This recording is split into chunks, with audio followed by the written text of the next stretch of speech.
बंदी छोड़ सतगुरु रामपाल जी परमेश्वर जी की जय हो।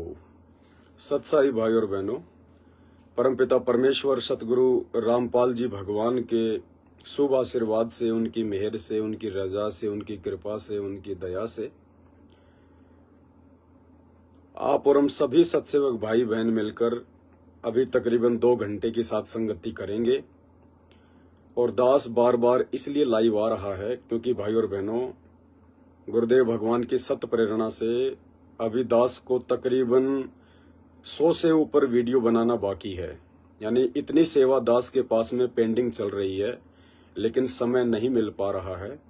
इस वजह से दास चाहता है कि परमात्मा ने जो आदेश दिया है, जो प्रेरणा बंदी छोड़ कर रहे हैं, तो उनके आदेश की जल्द से जल्द पालना हो, उसके लिए दास ज्यादा से ज्यादा लाइव आ रहा है। क्योंकि परिस्थितियां ऐसी ही चल रही हैं, आगे के समय का कुछ नहीं कहा जा सकता है, किस समय क्या हो जाए, कब इमरजेंसी लग जाए, कब राष्ट्रपति शासन लग जाए, कब कोई वायरस आ जाए, कब कोई महामारी फैल जाए, कब कोई प्राकृतिक घटना हो जाए। क्योंकि भगवान को 10 साल होने जा रही हैं हिसार जेल में बैठे हुए। 10 साल। आप यदि यहाँ किसी मंत्री या प्रधानमंत्री का 5 मिनट का समय भी व्यर्थ कर दें, आप उसकी मीटिंग में 5 मिनट भी लेट हो जाएं, तो वो आदमी अपनी पूरी पावर का इस्तेमाल कर देता है, उसको बर्खास्त कर सकता है, उससे नाराज हो सकता है। और भगवान जो पूरी सृष्टि का मंत्री है, प्रधानमंत्री है, और हम नीच दुनिया वाले 10 साल से उनका अनमोल कीमती समय बर्बाद कर रहे हैं, खराब कर दिया है। ये परमात्मा चाहे तो एक क्षण में इस पूरी सृष्टि को भस्म कर दे परमात्मा, इस पाप दंड के कारण कि हमारा पिता हमें इस काल के जाल से बाहर निकालने आया है, और हम नीच दुनिया वाले अपने बाप को ना पहचान के, उनके सत्संग ना सुन के और उनके साथ में बदतमीजी कर रहे हैं। लेकिन वो परम दयालु है, वो हमारे हर गुनाह को माफ करने वाला है। इसलिए भाई और बहनों, दुनिया अभी नादान है, नासमझ है। जिस दिन इस दुनिया को ये भक्ति मार्ग समझ में आएगा, सतगुरु रामपाल जी भगवान जिस दिन दुनिया को समझ में आएंगे, उस दिन परमात्मा ने कह रखा है अपने सत्संगों में कि इस बरवाला आश्रम की दीवारों पर टक्कर मार मार के रोएंगे, सिर फोड़ेंगे कि भगवान पहले क्यों नहीं आए, हमने पहले आपके सत्संग क्यों नहीं सुने। हे भगवान, हमारा तो सब कुछ लुट गया, पिट गया, बर्बाद हो गए हम तो। और मालिक ने कहा कि बच्चों, जिस समय ये ज्ञान पूरे विश्व में फैल जाएगा, और ज्ञान फैले ना फैले, परमात्मा ने जो समय निर्धारित कर रखा है अपनी लीला का, और वो 2028 के आसपास का समय है, जिस समय पूरी दुनिया में परमेश्वर का डंका बजेगा, दुनिया को असली भगवान का पता चलेगा, असली नारायण और सत्य नारायण और विष्णु का पता चलेगा। परमात्मा ने कहा उस दिन देख लेना बच्चों, जहां तक नजर पसार कर देखोगे बंदे ही बंदे नजर आएंगे, बंदे ही बंदे नजर आएंगे। 5 किलोमीटर की लाइन का पता नहीं, 10 किलोमीटर की लाइन का पता नहीं। ये 5-5 किलोमीटर की लाइन तो आजकल इन पत्थर के देवी देवताओं के लिए लग जाती है। लाइन लगेगी, यूं लाइन टूटेगी नहीं। सैकड़ों किलोमीटर तक बंदे दौड़ दौड़ के आएंगे, दौड़ दौड़ के, कि कहीं भगवान हाथ से निकल ना जाए। लेकिन भाई और बहनों, ये जो भगवान है, ये भगवान केवल उन आत्माओं के हाथ से नहीं निकलेगा जो आत्माएं पहले इनके ज्ञान को अच्छे से समझेंगी, और समझने के बाद में इस भगवान ने जो मर्यादा दी है अपनी भक्ति को सफल करने के लिए, सतलोक की प्राप्ति के लिए, यदि हम उन मर्यादाओं में रहकर आजीवन गुरु चरणों में पड़े रहकर गुरु को परमात्मा मानकर भक्ति करते रहेंगे, तो ये परमात्मा अगर यहाँ से शरीर रूप से चला भी जाएगा तो भी परमात्मा अपने बच्चों के साथ में रहेगा। और बाकी मर्यादा तोड़ के, गुरु के वचन को तोड़ के, गुरु जी की शिक्षा और सत्संगों के विरुद्ध चलकर, हम चाहे गुरु जी के चरणों में ही क्यों ना पड़े रहें, परमात्मा का पंजा हमारे सर से उठ जाएगा। भाई और बहनों, साध संगति के माध्यम से परमात्मा बहुत बड़ी दया कर रहे हैं, मेहर कर रहे हैं।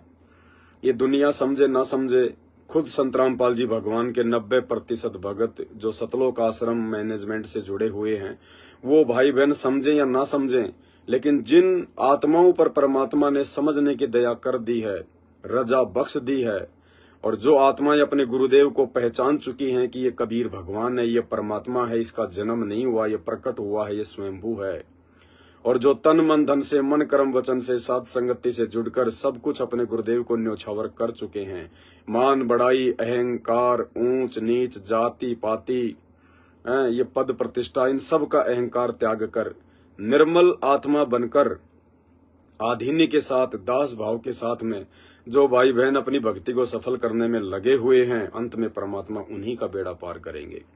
तो आप और हमारा बहुत बड़ा सौभाग्य है जो परमात्मा ने हम पर ये साध संगतियों की दया बख्शी है। आने वाले समय में तो हमारे अन्य भगत भाई बहन तो छोड़िए, जो आज मैनेजमेंट के साथ में जुड़े हुए हैं, जो आज इन फर्जी सतलोक आश्रमों में जाते हैं, आप इनकी बात तो छोड़िए। आने वाले समय में पूरी दुनिया, हिंदू, मुस्लिम, सिख, ईसाई, क्योंकि भाई और बहनों, हम आपस में बिना ज्ञान के एक दूसरे को अपना शत्रु समझ रहे हैं। हम आपस में जाति और धर्म के नाम पे बटे हुए हैं। अरे सबको भगवान ने एक ही प्रोसीजर से इस दुनिया में भेजा है। सबके ऊपर भगवान का एक ही नियम लागू है। सब उसी माँ की योनि से आते हैं, गर्भ से आते हैं, सभी 9 महीने पेट में रहते हैं। सभी को परमात्मा बाहर निकालता है, सभी जेर में लिपट कर आते हैं, सभी के आंख, नाक, कान, अंग सब एक जैसे ही होते हैं। सांवले कलर और सफेद कलर के हिंदुओं में भी भाई बहन मिलते हैं, मुसलमानों में भी मिलते हैं, जैनी और सिखों में भी मिलते हैं। सभी को कमा के खाना पड़ता है। तो भाई और बहनों, हमारे जो ज्ञानहीन धर्म गुरु हैं, उनको शास्त्रों का यथार्थ ज्ञान ना होने के कारण, तत्व ज्ञान की जानकारी ना होने के कारण, उन्होंने अपने अपने हिसाब से अपने अपने धर्म को, जातियों को सुप्रीम बना दिया, और आज एक दूसरे को मार रहे हैं, काट रहे हैं, छोटी छोटी बातों के लिए लड़ाई झगड़ा कर रहे हैं। एक परमात्मा को हमने बांट लिया। हम सबका बाप एक है, लेकिन हम उस नादान बच्चे की तरह, जैसे एक पिता की 4 संतान हैं, और जब वो पिता शाम को अपने घर पर आता है तो छोटे छोटे बच्चे अपने बाप को देखकर चिल्लाने लगते हैं, वो देखो मेरा पिताजी आ गया। दूसरा कहेगा नहीं नहीं वो तो मेरा डैडी है, डैडी। तीसरा कहेगा अरे नहीं वो मेरा फादर है, मेरा फादर। चौथा कहेगा वो मेरा बाप है, मेरा बाप। अब उन नादानों को कौन समझाए कि वो एक ही है। तुम लोगों ने अपनी अपनी अज्ञानता से उसको बांट रखा है, जबकि वो तुम्हारा बाप तो एक ही है, उसके नाम अलग अलग हैं। तो मुसलमान उस बाप को अल्लाह कह देते हैं, हिंदू उस बाप को भगवान कह देते हैं, ईसाई उस बाप को मसीहा कह देते हैं, और सिख भाई बहन उस बाप को वाहे गुरु कह देते हैं। वो सबका बाप एक ही है, उसका नाम है कबीर भगवान, कबीर देव, कबीर साहिब। वेदों में जिसका नाम स्पष्ट रूप से लिखा हुआ है, यजुर्वेद में, गीता जी में उसका नाम साफ साफ लिखा हुआ है कवि नाम से। और आप और हम भाई बहनों को परमात्मा ने सद्बुद्धि बख्शी कि आज जब वो कबीर भगवान सबका बाप धरती पर इंसान रूप में हमारे आत्म कल्याण के लिए प्रकट हो चुका है, तो बाकी लोग उसको नहीं समझ पा रहे हैं, लेकिन आप और हम पे परमात्मा ने दया बख्श दी। हमने उस सब के बाप कबीर भगवान को, उस बड़े भगवान को, अल्लाहू अकबर को, उस परवरदिगार को, उस प्रभु को पहचान लिया है कि वो कबीर भगवान संत रामपाल जी हैं, वो परमात्मा सतगुरु रामपाल जी हैं। बहुत बड़ी मेहर है भाई और बहनों। आने वाले समय में देखना दुनिया की आंख खुलेंगी, दुनिया की आंख खुलेंगी। ये सारी दुनिया परमात्मा के चरणों में होगी और आंख खुलेगी भाई और बहनों। लेकिन इस आत्मा में जो दृढ़ता आएगी, जो विश्वास बढ़ेगा, जो विश्वास पैदा होगा, जो दृढ़ता भक्ति के प्रति आएगी, उसके लिए साथ संगति के वीडियो देखने ही देखने पड़ेंगे। इस नीच, इस कुत्ते पवन दास के, इस 2 कौड़ी के जीव के वीडियो अगर भगवान प्राप्ति करनी है तो सतगुरु रामपाल जी भगवान के सत्संग सुनने के साथ साथ में उनको, चाहे वो अनिल अंबानी हो, चाहे मुकेश अंबानी हो, चाहे वो देश का प्रधानमंत्री हो, चाहे अमेरिका का राष्ट्रपति हो, अगर उसको मोक्ष करवाना है, अगर उसको सतलोक की प्राप्ति करनी है, तो परमपिता परमेश्वर सतगुरु रामपाल जी भगवान के सत्संग सुनने के साथ साथ में साध संगति के वीडियो देखने ही पड़ेंगे। दूसरा कोई तरीका, कोई जरिया नहीं है कि आपकी आत्मा इतनी तैयार हो जाए, आपका आत्मविश्वास जो है इतना प्रबल हो जाए कि आपको परमात्मा सतलोक ले जाए। उसके लिए साध संगति के वीडियो लगातार देखने ही पड़ेंगे। तो आने वाले समय में परमात्मा के सत्संग और साध संगति के वीडियो, ये दोनों चीजें साथ साथ चलेंगी। देखो, दुश्मन तो सतगुरु रामपाल जी भगवान के भी थोड़े नहीं है, गाली गलौज करने वाले तो कम नहीं है। यही साध संगतियों में हो रहा है। नादानी में हमारे भगत भाई बहन साध संगति के वीडियो को ना देख कर, निष्कर्ष ना निकाल कर हमें वर्तमान में भला बुरा अवश्य कह रहे हैं, लेकिन हमें इससे कोई फर्क नहीं पड़ता है। हमें तो परमात्मा ने खड़ा किया है, वीडियो परमात्मा बनवा रहे हैं, हम तो अपनी ड्यूटी निभा रहे हैं। किसने जागना है, किसने नींद में जो है सोए रहना है, ये तो परमात्मा ने देखना है। तो भाई और बहनों, ज्यादा समय आपका बर्बाद ना करके सीधे पॉइंट पे आते हैं, क्योंकि समय हमारे पास में नहीं है। इस 2 घंटे की साथ संगति में हम कोशिश करेंगे 10-15 भगत भाई बहनों की शंकाओं को सॉर्ट आउट करने की, क्योंकि परमात्मा कहते हैं शंका सूल बबूल है। नित्य में पढ़ते हैं ना, शंका सूल बबूल है। शंका यानी मन में कोई शंका हो जाए, कोई भ्रमणा पैदा हो जाए, कोई बात समझ में ना आए, मन अड़ियल घोड़े की तरह खड़ा हो जाए। और सूल यानी कांटा और बबूल यानी कीकर, जैसे कीकर का कांटा होता है लंबा। कहते हैं ये जो शंका मन में पैदा हो जाती है भक्ति और भगवान के प्रति या मर्यादाओं को लेकर, वो उस बबूल के सूल की तरह, बबूल के कांटे की तरह चुभती रहती है, और जब तक वो पैर में चुभा हुआ कांटा निकलेगा नहीं, तब तक शांति हो नहीं सकती। इसलिए भाई और बहनों, परमात्मा ने साध संगतियों के लिए दास को खड़ा किया है। तो सबसे पहली शंका दिल्ली से हमारी बहन है, वो क्या कह रही हैं, ध्यान से सुनिए। सच्चाई भैया मैं दिल्ली से बात कर रही हूँ, और अभी कुछ दिन पहले मैंने आपसे, मुझे एक शंका थी, जो मैंने आपसे कहा था कि मेरे पास कुछ श्रृंगार का सामान है, तो मुझे उसका क्या करना चाहिए। तो भगत जी, परमात्मा की प्रेरणा से आप मुझे अभी 2-3 दिन पहले स्वप्न में दिखे, और आप साथ संगति ही कर रहे थे, और आपने एकदम कहा कि जिन भी माताओं बहनों के पास श्रृंगार का कोई भी सामान है, उसे नाली में फेंक दिया जाए। तो भगत जी, मेरी परमात्मा ने आपके द्वारा स्वप्न में शंका का समाधान करवा दिया है। सच्चाई भैया। सत्साई बहन जी, और सत्साई सभी लाइव वीडियो देख रहे भाई बहनों, देखो, किसी भाई बहन को ये शंका नहीं रहनी चाहिए कि पवन दास कोई अपनी तरफ से बोलता है या मनमुखी रूप से बोलता है या मनमुखी रूप से अपना आदेश भक्तों पे थोपता है। नहीं, आज से 4-5 दिन पहले जोधपुर से हमारी बहन है, उसको भी परमात्मा ने यही दिखाया, यही उसको प्रेरणा की, और बहन ने मुझे कहा कि भगत जी, परमात्मा का आदेश है कि पवन भाई को बता दो कि जो माता बहनें, विशेषकर जो साध संगति से जुड़ चुकी हैं, जो साध संगति से जुड़े हुए हैं, जिनके घरों पर बेड लगे हुए हैं या बेड नहीं भी लगे हुए हैं, वो तमाम माता बहनें, यदि उनके पास में हार श्रृंगार का कोई भी सामान रखा हुआ है, एडी से लेकर चोटी तक का, देखो, सोना चांदी के आभूषण, नकली आभूषण तो आप और हमने पहनना छोड़ दिए मालिक के ज्ञान आधार से। अगर सतलोक जाना है तो भक्ति मार्ग के जो असली आभूषण हैं,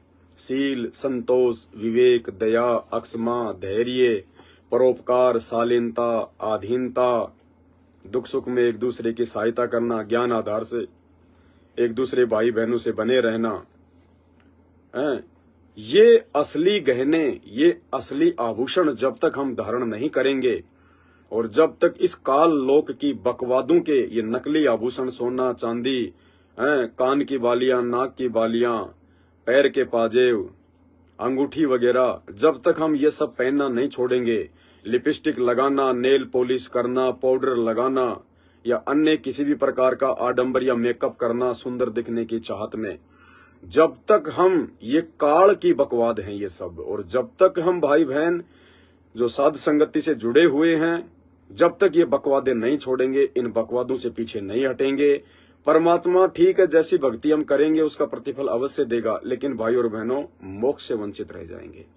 और अगर मोक्ष से वंचित रह गए तो आज वो हार श्रृंगार करने वाली माता बहनें, कल को वो नंगी होकर कुतिया बन के फिरेंगी, कुतियां बनकर। भाई और बहनों, दास जो भी कुछ बोलता है परमात्मा की सत प्रेरणा से बोलता है। और 99% भाई बहनों की जिनकी आत्मा बिल्कुल शुद्ध हो चुकी है, जिनके अंदर से मान बड़ाई अहंकार समाप्त हो चुका है, उनकी आत्मा परमात्मा दास को जो प्रेरणा करते हैं, जो परमेश्वर के शब्दों को दास अपने मुख से बोलता है, वो बातें आपको स्वीकार भी होती हैं, क्योंकि वो मेरी बातें नहीं होती हैं।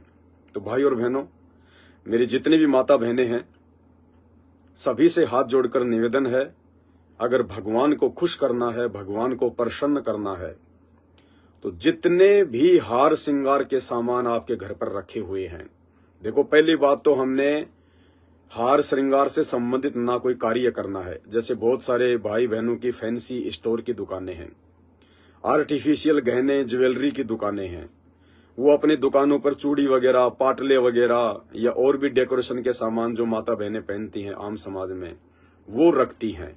टिक्की वगैरह, बिंदी वगैरह, कानों की बाली, नाक की बाली, अन्य जो भी साजबाज के सामान हैं, तो सबसे दूर हो जाओ, सबसे दूर हो जाओ। जिनकी दुकान है तो उनसे प्रार्थना है, अगर आप उस सामान को फेंक नहीं सकते हैं तो मालिक को दंडवत करके, मालिक से प्रार्थना करके कि परमात्मा आगे क्या करेंगे क्या नहीं करेंगे, आप क्या काम दोगे बंदी छोड़, वो आपकी रजा आपकी मेहर के ऊपर है। हमने विश्वास करना पड़ेगा गुरुदेव भगवान पर, परमात्मा पर आंख बंद करके अब विश्वास करना पड़ेगा मालिक पे। समर्थ है जिसने खाने के लिए, जिसने करने के लिए भोजन दे दिया, वो परमात्मा सब कुछ देगा। वो कहते हैं ना, जिस भगवान ने भजने के लिए भजन दिया है वो खाने के लिए भोजन भी देगा। जिसने भजन दे दिया वो भोजन के लिए आपको मरने नहीं देगा, भोजन के भरोसे नहीं रहने देगा। तो जो भाई बहन उनको फेंक नहीं सकते हैं, तो उनसे प्रार्थना है परमात्मा को दंडवत करें कि परमात्मा अब आगे से हम किसी भी प्रकार का सामान लाकर नहीं बेचेंगे, ये फैंसी वाला, काल की बकवाद वाला, ये जो सामान है परमात्मा, ये हमारा सारा सामान जैसे ही खत्म हो जाएगा, निकल जाएगा, उसके बाद आपकी प्रेरणा से, आपके आशीर्वाद से हम कोई दूसरा सीधा साधा अपना काम शुरू करेंगे। और जो माता बहनें हैं जिनकी दुकानें वगैरह नहीं हैं, या जिनके पास में 2 पत्ते टिक्की के, बिंदी के हैं, बाली वाली वगैरह, ये आर्टिफिशियल नकली, ये प्लास्टिक की, ये कचकड़े की अंगूठी वगैरह, ये पाजेब वगैरह जो पड़े हैं, अगर वो सोने या चांदी के हैं तो उनको तो बेच दो, उनको बेच के पैसा अपने घर में काम में लो।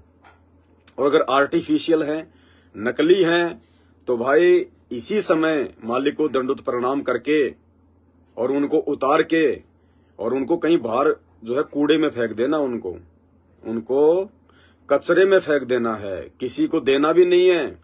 आप सोचो मैं मेरी ननद को दे दूंगी, पड़ोस में वो बहू रहती है मैं उसको दे दूंगी, अरे नहीं, जब जहर हमने नहीं खाना तो जहर हमने किसी को खाने के लिए देना भी नहीं है। गलत काम करना और गलत काम में सहयोग करना दोनों हमें पाप के भागी बनाते हैं। तो हमने वो आर्टिफिशियल ज्वेलरी, हार श्रृंगार का सामान, फैंसी सामान हमने ना खुद यूज करना है और ना हमने किसी को देना है। अगर माता बहनों के घर पे रखा हुआ है तो उसको फेंक दो उसको। देखो भाई और बहनों, ये दिल्ली वाली बहन, इसके मन में ये शंका थी, चल रही थी, और ये दास को काफी फोन कर रही थी, लेकिन दास फोन नहीं उठा पाया, महीना भर हो गया। तो परमात्मा दयालु है बंदी छोड़, मालिक सक्षम है, वो कुछ भी कर सकता है। परमात्मा इस दास का रूप बना के बहन के सौपन में आए, प्रकट हुए परमात्मा, और परमेश्वर ने बहन की शंका का समाधान किया। और इस दास को भी इस बहन की ऑडियो के माध्यम से परमात्मा ने एक आदेश दे दिया कि बेटा पूरे भगत समाज के लिए इस विषय पर एक वीडियो बना। जो अच्छी आत्मा होंगी, जो परमात्मा चाहने वाली आत्मा होंगी, वो तो इन बकवादों से तुरंत दूर हट जाएगी, तुरंत उसी समय, और फेंक देंगी उनको उठा के कि हमें तो परमात्मा चाहिए, हमें तो भगवान चाहिए। हमें परमात्मा ने कितने अच्छे से समझाया। एक पुल्लो नाम की भक्तमती थी, संतनी थी, साधिका थी, सत्संग किया करती थी, और एक नगरी का राजा उसका भगत बन गया। राजा अपने घर पर अपनी रानियों के सामने उस पुल्लो बाई की बड़ाई किया करता था। रानियां सोचती थी कि शायद वो सुंदर होगी, इसलिए राजा बड़ाई करता है। एक दिन राजा ने कहा कि मैं पुल्लो बाई का घर पर सत्संग रखवाना चाहता हूं। तो रानियां बड़ी खुश हुई कि देखते हैं आज इसकी पुल्लोबाई कैसी है, क्या हमसे भी ज्यादा सुंदर है, क्योंकि वो नादान थी, नालायक थी। संतों की सुंदरता कोई शरीर से थोड़ी होती है, गोरेपन से थोड़ी होती है। संतों की सुंदरता उनके आचार विचार व्यवहार से होती है, उनके बोलचाल से होती है, उनकी भक्ति से होती है। लेकिन उनके मन में तो कुबत भरी हुई थी। तो पुल्लोबाई शाम को आ गई सत्संग करने अपनी 2-4 माता बहनों के साथ में। राजा भी बैठ गया। अब रानियों ने क्या किया, हार श्रृंगार किया, मेकअप किया, गहने वाने सोने चांदी के पूरे लदपद होके पीली होके आई और वहां जाके बैठ गई। और मालूम किया भाई पुल्लोबाई कौन है, तो देखा वो बेचारी, वो तो भगत थी। फटे पुराने से कपड़े, मैले कुचले से कपड़े, जैसे भी आम कपड़े थे, सादा कपड़े थे, बिल्कुल ऐसे ही। ना कोई नाक में, ना कोई कान में, ना कोई पाउडर, ना कोई लिपस्टिक, ना कोई बिंदी, ना कोई विशेष कोई चमकीले भड़कीले कोई कपड़े, बाल भी ऐसे उलझे सुलझे से। तो वो हंसने लग गई उसको देखकर, वो रानियां, कि ये है कि वो पुल्लोबाई जिसके राजा इतनी बड़ाई किया करता था। हमने सोचा ना जाने कितनी सुंदर होगी, ये है वो पुल्लोबाई। तो पुल्लोबाई भी सुन रही थी। तो पुल्लोबाई ने सत्संग के माध्यम से बताया, फिर बीच में उसी विषय पर उन्होंने सत्संग किया। और पुल्लोबाई ने सत्संग के बीच में कहा कि गैणा बादा तन की शोभा, और ये तन काचो भांडो, तन यानी शरीर, और भांडा राजस्थान हरियाणा में भांडा बोलते हैं बर्तनों को। जैसे मिट्टी का बर्तन होता है, मिट्टी का जो घड़ा होता है, उसको कहते हैं भांडा, भांडो, भांडा। तो पुल्लोबाई ने कहा कि तुम्हारा जो ये तन है, जो ये शरीर है, अरे ये मिट्टी के भांडे की तरह है, मिट्टी के बर्तन की तरह, मिट्टी के मटके की तरह है, ना जाने कब फूट जाए, कब टूट जाए। तो उन्होंने कहा कि गहना बाधा तन की शोभा, तुम जिस गहने को, सोने चांदी को अपने इस शरीर की शोभा समझ रही हो, ये तो तुम्हारी सबसे बड़ी बाधा है, बाधा। परमात्मा प्राप्ति नहीं हो सकती, तुम मान बढ़ाई से दूर नहीं हो सकती जब तक ये दिखावा करना नहीं छोड़ोगी। तो कहा कि गहना बाधा तन की शोभा, और ये तन काचो बांडो, और बिना भजन के कुतिया बनोगी, वरना राम भजोना रांडो। पुल्लोबाई ने कहा, रे रांडो, ये निकम्मी औरतों, तुम क्या ये सोना चांदी पहन के अपने आप में खूबसूरत अपने आप को समझ रही हो। कहते हैं अगर भगवान का भजन नहीं किया तो अगले जन्म में तुम जो है कुतिया बनोगी, कुतिया। गहना बाधा तन की शोभा, यो तन काचो भांडो, बिना भजन के कुतिया बनोगी, नहीं तो राम भजोना रांडो, कि भगवान भज लो। भाई और बहनों, सत्संग के निष्कर्ष को समझो, सत्संग का मर्म क्या कहता है। क्योंकि गुरुदेव भगवान जो सत्संग करते हैं वो मनोरंजन के लिए नहीं करते।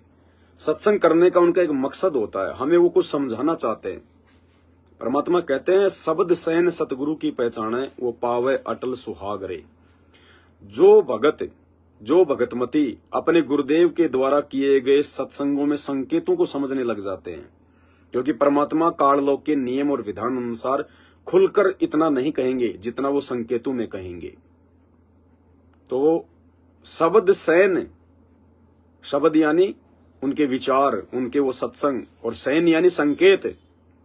शब्द सैन सतगुरु की पहचाने, वो पावे अटल सुहाग रे। अटल यानी जो कभी विनाश में नहीं आता, सुहाग यानी वो परमात्मा, वो आत्माएं सतलोक की प्राप्ति करती हैं।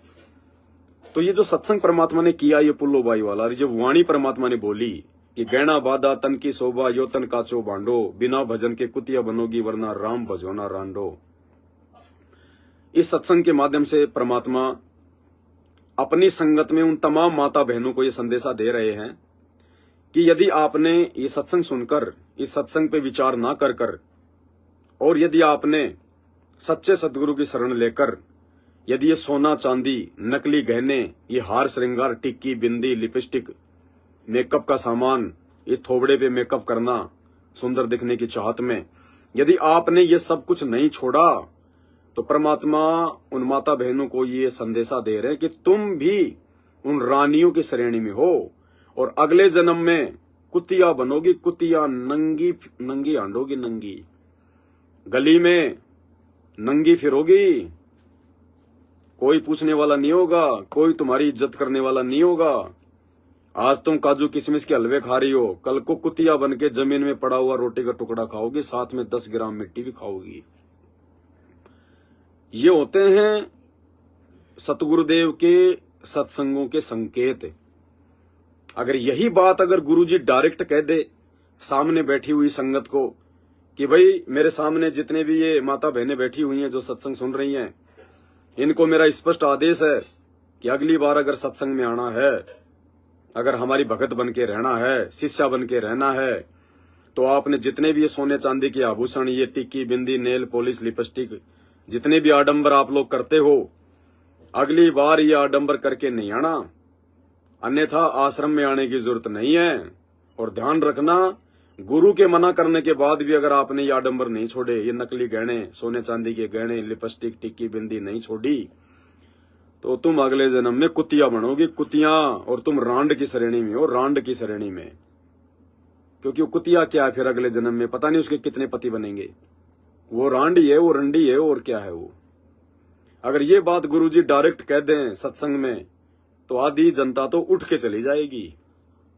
इसलिए परमात्मा सत्संगों में संकेत करते हैं, संकेत के माध्यम से परमात्मा बताते हैं। जो अच्छी आत्मा होती हैं, जो समझदार आत्माएं होती हैं, वो अपने गुरुदेव के वचनों को समझ जाती हैं, संकेतों को समझ जाती है। कहते हैं ना कि समझदार व्यक्ति को संकेत ही काफी होता है। भाई और बहनों, इसी प्रकार ये साध संगति के जो संदेश हैं, ये आप इस पवन दास के जो है संदेश ना समझना। ये दास तो केवल निमित्त मात्र है, कुत्ता है। अब जैसे ये मोबाइल है और इस मोबाइल के माध्यम से आप ये वीडियो देख रहे हैं, तो इसमें मोबाइल की कोई औकात नहीं है, मोबाइल में इसका कोई जो है वो श्रेय नहीं है, इसमें मोबाइल का कुछ नहीं है। मोबाइल तो केवल एक यंत्र है, ये तो केवल एक निमित्त बना हुआ है एक दूसरे की बातों को एक दूसरे तक पहुंचाने में। तो इसी प्रकार ये जो पवन दास है, आपका जो गुरु भाई है, इस पवन दास का कोई रोल नहीं है। सतगुरु मेहरबान तो पवन दास पहलवान। पवन दास तो मिट्टी का डला है, दो कोड्डी का जीव है, नीच आत्मा है। मैं तो केवल अपने गुरुदेव की सत प्रेरणा से, क्योंकि परमात्मा जिस आत्मा को खड़ा करता है, वो आत्मा ना चाहेगी तो भी परमात्मा उससे अपना काम करवाएगा। 650 साल पहले एक भैंसे से परमात्मा ने बनारस के तोतादरी शहर में पंडितों के भंडारे में वेदों के 5 मंत्र बुलवा दिए, हिंदी में अनुवाद भी करवा दिया। क्या वो झूठा बोलना चाह रहा था? अगर वो झूठा ना बोलना चाहता तो भी क्या परमात्मा के आशीर्वाद के आगे उसकी चलती? नहीं चलती। तो पवनदास चाहे ना चाहे, परमात्मा जिस आत्मा को निमित्त बनाता है, उस आत्मा के मुख से परमात्मा वो शब्द निकलवाता है। उस आत्मा के चाहने ना चाहने से कुछ नहीं होता। मालिक ने तो इन पत्थरों से बुलवा दिया। आज आप मेरी आवाज, मैं आपसे सैकड़ों कोस दूर बैठा हूं और मेरी आवाज आप इन पत्थरों के माध्यम से सुन रहे हो। ये पत्थर हैं, ये मोबाइल और क्या है। जमीन को खोद के लोहा चांदी प्लास्टिक वगैरह ये निकाला गया, कच्चा लोहा निकाला गया, कच्चा सामान निकाला गया, उसको फैक्ट्री में रिसाइकल किया गया, फैक्ट्रियों से उसके पुर्जे बनाए गए, पुर्जे बना के मोबाइल बना दिया। तो ये मिट्टी से तो बनाया गया है, ये मिट्टी तो है ये। तो जब भगवान मिट्टी से बुलवा रहे हैं तो आप और हम तो उनके बच्चे हैं, उनके भगत हैं। परमात्मा क्या नहीं करवा दे, वो समर्थ है। सतगुरु जो चावे सो कर ही, भ्रम पड़ो मत कोई, सेव दड़ पर शीश चढ़ाया पाछे करी रसोई। तो भाई और बहनों, कहने का मतलब इतना ही है, ये लास्ट स्टेज चल रही है और जिन जिन भगत भाई बहनों ने इस स्टेज को पार कर लिया है, यानी वर्तमान समय में जितने भी भगत भाई बहन साध संगतियों से जुड़े हुए हैं, वो भाई बहन 99 वाली जो सीडी है उसको पार कर चुके हैं। केवल एक सीडी बाकी है, एक सीडी। और बाकी हमारे जो भगत भाई बहन हैं जो साध संगति से नहीं जुड़े हुए हैं, वो तो अभी पहली सीडी पर हैं, पहली सीडी पर। उनको तो कई जन्म लेने पड़ेंगे भाई और बहनों, कई जन्म लेने पड़ेंगे उनको सतलोक जाने के लिए, क्योंकि वो तो बहुत नीचे हैं। भले वो गुरुजी के भगत हैं, भले उनको सारनाम मिला हुआ है, भले वो आश्रमों में जाते हैं, भले वो गुरुजी के समय से जुड़े हुए हैं, भले जब गुरुजी गांव-गांव जाते थे उस समय वो गुरुजी के साथ में रहते थे, भले वो गुरुजी के रिश्तेदार हैं, गुरुजी के बेटा बेटी भाई बंधु रिश्तेदार हैं, लेकिन भाई और बहनों वो अभी पहली सीडी पर है, पहली सीडी पर। वो LKG में है। और साध संगत में वर्तमान में जो आत्माएं जुड़ी हुई है, जो टूट के चली गई, वो तो महादुर्भागी आत्माएं, वो तो उस पहली सीडी वालों से भी नीचे गिरी हुई आत्माएं हैं। उनको तो न जाने परमात्मा कब संभालेगा, क्योंकि उन्होंने तो जानबूझकर सांची तजी है। जानबूझ सांची तजे और करे झूठ से ने, ताकि संगत है प्रभु सौपन में भी ना दे। भगवान ने उनको मौका दिया था लेकिन वो मौका चूक गई। अब भले अपने आप में वो कितने 1.5 शाने बने फिरें, लेकिन परमात्मा कहते हैं हाथी से नीचे उतरकर जो गधे की सवारी करता है उसको वो आनंद नहीं आ सकता। तो वो सारी आत्माएं पहले सात संगति रूपी हाथी पे बैठी हुई थी, और बीच में जब भगवान ने उनकी परीक्षा ली तो सब के सब जाके गधे के ऊपर बैठ गए, उन्हीं आश्रमों में जाकर बैठ गए, सतलोक आश्रम के साथ लग गए, जिस गंदगी से भगवान ने उनको निकाला था। वरना क्या जरूरत थी भगवान ने आपको सात संगति से जोड़ने की? अरे उस गधे पे तो आप पहले ना बैठे हुए थे, आपने कोई पवनदास से नाम थोड़ी लिया था, आपने वहीं उन्हीं आश्रमों में नाम लिया था, उन्हीं नामदान सेंटरों पे नाम लिया था जो गधे की सवारी कर रहे हैं। भगवान ने आपको मौका दिया, आपको हाथी पे बैठाया, सात संगति से जोड़ा, और फिर आप अपनी नादानी से वापस गधे की सवारी कर रहे हैं। भाई आपको तो मौका नहीं है। तो भाई और बहनों, आप और हमारा ये सौभाग्य है, हम लोग अंतिम सीढ़ी के पास में, अंतिम सीढ़ी के पास में हम लोग सफलता के बहुत नजदीक हैं, बहुत नजदीक है। और ऐसे समय में हमें और कितनी सावधानी रखनी पड़ेगी, क्योंकि काल ऐसी ही आत्माओं के पीछे पड़ेगा अब, जिन आत्माओं का नंबर लगने वाला है। तो इस समय वर्तमान में जितने भी भाई बहन सात संगति से जुड़े हुए हैं, आप लोगों ने चौकन्ना रहना, चौकन्ना। हर प्रकार से हमने जीवित मरना है। मालिक का एक ही शब्द है, यो गुरु ज्ञान विज्ञान वाणी जीवित ही जग में मरो। जीवित मरने का मतलब हमने हर प्रकार के पाखंड से, आडंबर से, दिखावे से, हार श्रृंगार से, मान बढ़ाई अहंकार से बिल्कुल पीछे हटना पड़ेगा। चाहे हमें कितना ही नुकसान होता क्यों ना दिखाई दे, परमात्मा कहते हैं वो नुकसान की भरपाई तो फिर हो जाएगी। अगर मौका चूक गए और 84 में चले गए, या एक बार सतगुरु के हाथ से निकल गए, काल के हाथ लग गए, तो ना जाने कितने युग लग जाएंगे इस स्थिति में आने के लिए, जिस स्थिति में भगवान युगों युगों से प्रयास करके हमें लेकर आए हैं। तो भाई और बहनों, इस काल में जितने भी बकवादें समाज में जो ये चला रखी हैं, हमने इन सभी बकवादों से हटना पड़ेगा। जब हमारी माता बहनें कुछ भी हार श्रृंगार नहीं करेंगी, कोई भी गहना गाठी कुछ भी नहीं पहनेंगी, बिल्कुल ऐसी रहेंगी जैसे माँ के पेट से बाहर कोई आती है, कोई बेटी या बहन, उस समय ना उसके कान में कुछ होता है, ना उसके नाक में कुछ होता है, ना होठों पे लिपस्टिक लगी हुई होती है, ना माथे पे बिंदिया लगी होती है, ना पैर में कोई पाजे होते हैं। अगर ये हार श्रृंगार करने से ही अगर इंसान अगर सुंदर लगे भगवान को, देखो एक दूसरे को चाहे हम कितने सुंदर लग लें, एक दूसरे के सुंदर लगने से हमारा कुछ भला नहीं होगा। एक दूसरे हमारे को 84 लाख में जाने से नहीं बचा सकते, हमारी आपत्तियों का निवारण नहीं कर सकते। हमारे भाग्य में मौत है तो हमारे रिश्तेदार, हमारे माँ बाप, सास ससुर उस आपत्ति को नहीं टाल सकते। आपत्ति को टालेगा भगवान, परमात्मा, जिसने हमें पैदा किया है। और जिसने पैदा किया है, अगर उसको लगता कि ये टिक्की, बिंदी, आर्टिफिशियल ज्वेलरी, सोने चांदी के गहने पहनने से अगर सुंदरता बढ़ती है, तो भाई और बहनों, वो परमात्मा बालक नहीं है। अगर आवश्यकता होती तो भगवान ने इस शरीर में 9 छेद करके भेजे, 9 छेद करके, मुंह, 2 नाक, 2 कान और ये 2 जो है गुदा। वो भगवान 2 छेद और निकाल देता, 3 छेद निकाल देता, दोनों कानों में निकाल देता, एक नाक में निकाल देता, और माँ के पेट से बाहर निकालता छेद निकाल के कि बेटा बाहर जाके सोने चांदी के गहने पहनना, बाली वाली पहनना, तू सुंदर लगेगा। तो भगवान ने जो रचना जो रच दी, वो सर्वश्रेष्ठ रचना है। अब उसके बाद यदि हम इस काल की प्रेरणा से अगर बकवाद के लिए अगर कान फुड़वाएंगे, ये शरीर हमारे बाप का नहीं है, ये शरीर उस सब के बाप अल्लाह का है, उस परवरदिगार का है, उस भगवान का है, उस ईश्वर ने दिया है हमें, उस कबीर भगवान ने दिया है, जो आज सतगुरु रामपाल जी के नाम से आए हुए हैं। वो भगवान, उसके द्वारा दी गई वस्तु को यदि आप ठोकापिंदी करोगे, उसमें छेड़खानी करोगे, वो हिसाब मांगेगा। फिर क्या करोगे? हिसाब मांगेगा, हिसाब। अरे कोई सेठ आदमी आपको ये कह दे कि भाई ये मेरा मटका है, ये मटका मैं आपको उधार दे रहा हूं, 1 महीने आप इसमें पानी पियो और 1 महीने बाद मेरा मटका वापस दे देना, ऐसे की ऐसे। और आप उस मटके से पानी ना पी के, भक्ति ना करके, और आप उसमें लेके सुइया और उसमें छेद निकालने लग जाओ, उसमें छेद निकाल दो 2-4, और महीने भर बाद में जब आपसे वो सेठ मटका लेने आएगा और वो देखेगा इसने तो बिगाड़ दिया, क्या बनेगी आपके साथ में? लेने के देने पड़ जाएंगे, क्योंकि आप उस सेठ का मुकाबला नहीं कर सकते। तो भाई और बहनों, ये मटका हमें परमात्मा ने भक्ति करने के लिए दिया, बकवाद करने के लिए नहीं दिया, सुंदर दिखने के लिए नहीं दिया। हमने इसका सदुपयोग करना है। तो मेरी जितने भी माता बहनें हैं और जितने भी मेरे भगत भाई हैं, क्योंकि बहुत सारी जगह पे लोग कानों में सोने की जो है बुर्कियां पहनते हैं, बालियां पहनते हैं, भगत भाई भी सोने चांदी की अंगूठियां पहनते हैं या अन्य प्रकार की कोई बकवाद वो कर लेते हैं। तो भाई और बहनों, ये लास्ट एंड फाइनल है, लास्ट एंड फाइनल।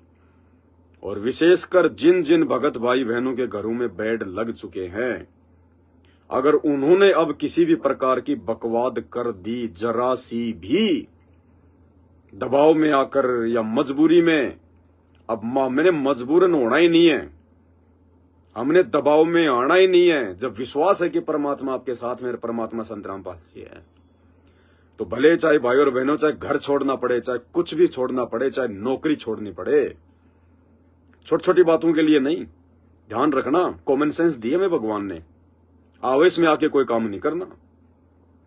जहां तक हो सके संघर्ष करना है, और जो भाई बहन संघर्ष करेंगे 99% परमात्मा उनके साथ में रहेगा और उनके संघर्ष को सफल भी करेगा। आज संगत में ना जाने कितनी ऐसी माता बहनें हैं जिनको हाथ पकड़ पकड़ के उनके सास ससुर और उसका वो अनुपदेशी जो है वो पति घर से बाहर निकाल दिया करता था, मारा पीटी किया करते थे, उसको बेइज्जत किया करते थे, ढंग से खाना भी नहीं दिया करते थे। लेकिन उन्होंने साथ संगति को नहीं छोड़ा। उन्होंने संघर्ष किया कि मैं सोना चांदी नहीं पहनूंगी, मैं गहने नहीं पहनूंगी, मुझे नहीं चाहिए, तुम इनको बेचो खाओ, मैं कोई लेके नहीं जा रही, मैं नहीं बेच रही, तुम इनको बेचो खाओ या अपने जो है बॉक्स में रखो, मुझे कोई लेना देना नहीं, मुझे नहीं चाहिए गहने, लेकिन मैं नहीं पहनूंगी। उन्होंने संघर्ष किया और उस घर में रह के उन्होंने भक्ति करी, जैसे तैसे 3 टाइम की आरती करी, अपने मंत्र वो करती रही, सत्संग सुनती रही, तो परमात्मा ने दया बख्शी। क्योंकि टूटने से पहले परमात्मा ऐसे संघर्ष करने वाली आत्माओं को संभाल लेता है। परमात्मा ने दया बख्शी। आज वो परिवार उन बहनों को किसी भी प्रकार से बाध्य नहीं करता है, क्योंकि हमें जो मंत्र भगवान ने दे दिया, चाहे प्रथम मंत्र हो चाहे सतनाम हो, और 3 समय की आरती जो हम करते हैं, गुरुदेव के जो हम सत्संग घर में जो सुनते हैं, इस भक्ति का एक सूक्ष्म जो प्रभाव है वो उस परिवार के अन्य व्यक्तियों को तो छोड़िए, आड़ोस पाड़ोस पे भी होता है, पेड़ पौधों पर भी असर होता है। उनको भी अगली योनि, उनको मनुष्य योनि मिलती है। उन पेड़ पौधों को, घर में जो जानवर होते हैं, गाय भैंस बैल बकरी, उन पे भी असर पड़ता है, मक्खी मच्छर पे भी असर पड़ता है। तो संघर्ष शुरुआत में तो होगा, क्योंकि ज्ञान दे के परमात्मा आपकी परीक्षा लेगा। ये छोटी छोटी बातों को लेके डरते हो, दबते हो या क्या है। कल को जब तुम जाओगे सतलोक का, जब रास्ता तय करोगे, जब तुम त्रिकुटी पर जाओगे, तो त्रिकुटी तक सतगुरु हमारे साथ में तो रहेगा, लेकिन दिखाई नहीं देगा, शब्द रूप में रहेगा परमात्मा। त्रिकुटी के बाद परमात्मा बिल्कुल स्पष्ट रूप से सतगुरु रामपाल जी भगवान हमारे साथ चलेंगे, हमारा हाथ पकड़ कर लेके चलेंगे। लेकिन त्रिकुटी तक की आत्मा, ये आत्मा स्वयं ही करती है। इसलिए इसको विश्वास की जरूरत पड़ेगी, इसको दृढ़ता की जरूरत पड़ेगी। तो परमात्मा हमारे को त्रिकुटी की यात्रा के लिए छोटे छोटे ये झटके देकर, हमसे संघर्ष करवा कर हमारी आत्मा को मजबूत करना चाहता है कि बच्चों, अगर तुम यहां एक परिवार में संघर्ष नहीं कर सकते, इस भक्ति और भगवान के लिए संघर्ष करते हुए 2-4 थप्पड़ नहीं खा सकते, 10-20 गालियां नहीं सुन सकते, लोगों के जो है ताने नहीं सुन सकते, बेइज्जती सहन नहीं कर सकते, तो तुम सतलोक नहीं जा सकते। अपने भगवान को देखो, 1994 से गांव गांव जाकर सत्संग कर रहा है। गांव वाले कोई गालियां निकालता था तो कोई कहता था तेरा हाथ तोड़ देंगे, तेरा पैर तोड़ देंगे, तुझे खत्म कर देंगे, दोबारा इस गांव में आ गया तो हमारी ब्रह्मा विष्णु महेश की भक्ति छुड़वाता है, ये करता है, वो करता है। लेकिन समर्थ ने अपना जो मकसद था वो नहीं छोड़ा। वो ना किसी से लड़े, ना किसी से डरे। उसके बाद में करोथा कांड हुआ, आश्रम को छिन्न भिन्न कर दिया, संगत छिन्न भिन्न हो गई। 21 महीने भगवान जेल में रहे, लेकिन सत्य की जीत हुई। फिर 2009 में परमात्मा आए, सत्संग शुरू किए। फिर 2010 में परमात्मा ने बरवाला में सतलोक आश्रम बनाया। फिर 2014 में बरवाला कांड हो गया, और आज 9.5 महीने हो गए भगवान जेल में बैठे हुए हैं। 9.5 साल हो गए, 9.5 साल भगवान जेल में बैठे हुए हैं। भगवान हमें एक शिक्षा दे रहे हैं। उस परमात्मा का जेल में बैठने का कोई एक मकसद नहीं होता है, अनेकों मकसद होते हैं। कहते हैं सतगुरु निकले शिकार पर लेकर तीर कमान, और मूर्ख मूर्ख जल मरे कोई बच गए संत सुजान। मालिक कहते हैं कबीर की भक्ति कठिन है, नहीं कायर का काम, इस पर चले कोई सूरमा या 8 पहर संग्राम। जिस दिन आप नाम उपदेश ले लोगे उसी दिन से आपके जीवन में संघर्ष शुरू हो जाएगा, क्योंकि काल आपके पीछे लगेगा, आपको तोड़ने का प्रयास करने लगेगा। लेकिन सूक्ष्म रूप में परमात्मा का आशीर्वाद उस भगत पे रहेगा जब तक वो मर्यादा में रहेगा। भाई और बहनों, आज भगवान जेल में बैठा हुआ है 10 साल से, और आप और हम नाम लेते हैं, कोई 2 महीने से, कोई 6 महीने से, किसी को 1 साल हुआ है, और घर में उसका विरोध होना शुरू हो जाता है। हम छोटी छोटी बातों को लेकर हम रोने लग जाते हैं, हम प्रार्थनाएं करने लग जाते हैं, अपने मन में जो है कमजोरी लेके आ जाते हैं, भक्ति को छोड़ने का मन बनाने लग जाते हैं। और वो भगवान 9.5 साल से जेल में बैठा है, और जेल में जो भी स्टाफ है सबके सब आर्य समाजी हैं। हरियाणा में ज्यादातर आर्य समाजी हैं। सबके सब इस भगवान से नफरत करते हैं, क्योंकि सब काल प्रेरित हैं। पता नहीं कैसे कैसे उनके साथ में शब्द यूज करते हैं, कैसे कैसे उनको ताने मारते हैं, क्योंकि वो जेल है, वो मकान नहीं है, वो घर नहीं है, वो किसी मंत्री की जो है कोठी नहीं है, वो जेल है। और जब तक कोई इंसान, कोई व्यक्ति जेल में रहता है, वहां के व्यक्ति, वहां के वो कैदी उसको भगवान नहीं मानते, उसको संत नहीं मानते, उनको ज्ञान नहीं होता। कोई भी उनसे जो है मजाक कर जाता है, कोई भी पुलिस वाला, कोई भी कैदी, परमात्मा बाहर बैठे हैं, कोई भी कैदी आएगा, और रामपाल क्या हाल है, ओ बाबा ठीक है, मजा आ रहा है ना जेल में, और नवावेगा भक्तों को दूध की खीर से, पता नहीं क्या अड़ंग सड़ंग जो मीडिया ने दिखाया वो बोलेंगे। नाम भी ढंग से नहीं लेते परमात्मा का। कोई भी पुलिस वाला बोल देगा बाबा ठीक है, मतलब मनोरंजन करने लग जाएंगे उनके साथ में, उनको ना समझ के। भाइयों बहनों, जेल है, वहां पे जेल के अनुसार ही रहना पड़ता है। तो हमारा बाप देखो 9.5 साल से जेल में बैठकर हम आत्माओं को एक संदेश दे रहा है कि बच्चों, तुम्हारे अंदर भी इतना धैर्य होना चाहिए। मैं 9.5 साल से जेल में बैठा हूं, है वो खुद भगवान, खुद परमात्मा, खुद ही वो कबीर है, लेकिन एक भूमिका आम संत की कर रहा है, अपने आप को छुपा रहा है कि भगवान कोई और है, मुझे तो भगवान ने भेजा है तुम्हारे लिए। लीला कर रहा परमात्मा। और क्या संदेशा दे रहा भगवान हमें कि बच्चों देखो, मैं 70 साल की उम्र हो गई, मेरी उम्र को देखो, मैं भी तो तुम्हारे लिए कितना संघर्ष कर रहा हूं, जबकि मेरा तो कोई स्वार्थ ही नहीं है, मेरा तो मोक्ष हुआ पड़ा है। तुम्हारे मोक्ष के लिए, तुम्हारे आत्म कल्याण के लिए मैं जेल में बैठा हूं, मैं संघर्ष कर रहा हूं। तो मुझे जितना विश्वास अपने भगवान पर है, 9.5 साल हो गई, कोई बात नहीं, मुझे अपने भगवान पर विश्वास है कि आज नहीं तो कल परमात्मा हमारी सुनेगा। भक्ति करने वालों के साथ भगवान रहता है। राम नाम रटते रहो जब तक घट में प्राण, कभू तो दीन दयाल के भिनक पड़ेगी कान। एक संदेश दे रहा है परमात्मा कि बच्चों, जो धैर्य मैंने दिखाया है 9.5 साल से, मैंने ना अपने भगवान से कोई शिकायत करी कि हे कबीर भगवान, मैं तो आपके आदेश से, आपके नाम पर, आपकी आत्माओं को जगाने के लिए 1994 से संघर्ष कर रहा हूं।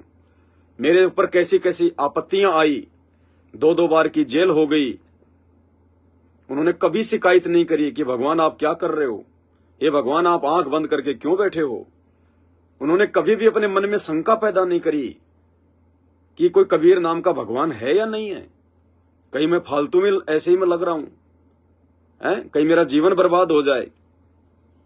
उनको कितने लोगों ने डराया, धमकाया, उल्टी सीधी बातें करी, लेकिन वो किसी के डराने से डरे नहीं, किसी के धमकाने से वो नीचे नहीं झुके।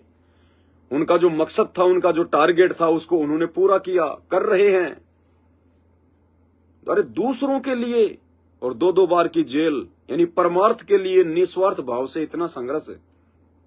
भाई और बहनों, हमारी बुद्धि खुल जानी चाहिए। इस 21 ब्रह्मांड का कोई प्राणी नहीं कर सकता। ये तो स्वार्थियों का लोक है।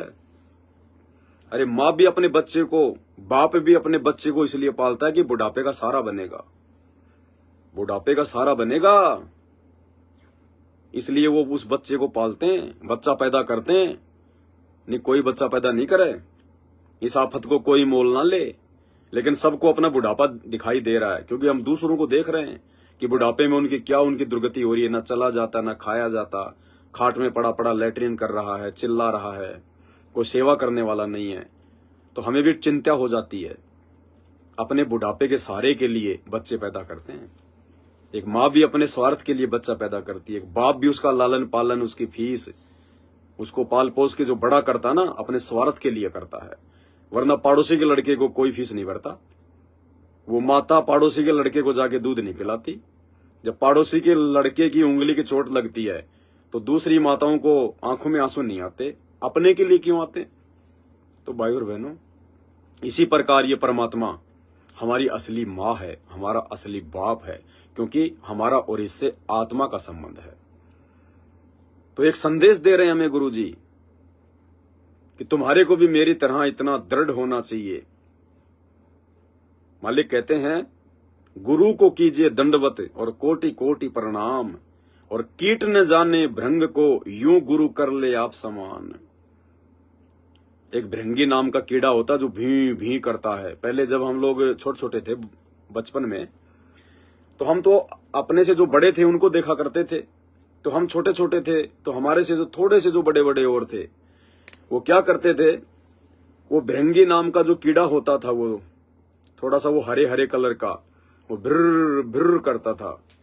तो उस कीड़े को क्या करते थे, एक मोटा सा धागा लेके और उसको जो मतलब बांध लिया करते थे।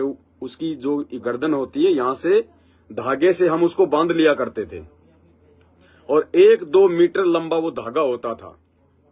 उसके बाद हम उसको बांध के और उस धागे को यूं घुमाया करते थे, यूं घुमाया करते थे चारों तरफ। और वो कीड़ा बेचारा वो दर्द के मारे भ्र भ्र करता था। हमें बड़ा आनंद आता था कि देखो मेरा वाला बोल रहा है, मेरा वाला बोल रहा है। क्योंकि उस समय खेलने के और तो आइटम थे नहीं, ना कोई कंप्यूटर था, ना कोई मोबाइल था, साइकिल भी घर वाले दिलवाते नहीं थे। तो उस कीड़े के साथ खेला करते थे। वो भ्र भ्र करता था, हम सोचते थे कि देखो मेरे वाले बहुत अच्छा बोल रहा है।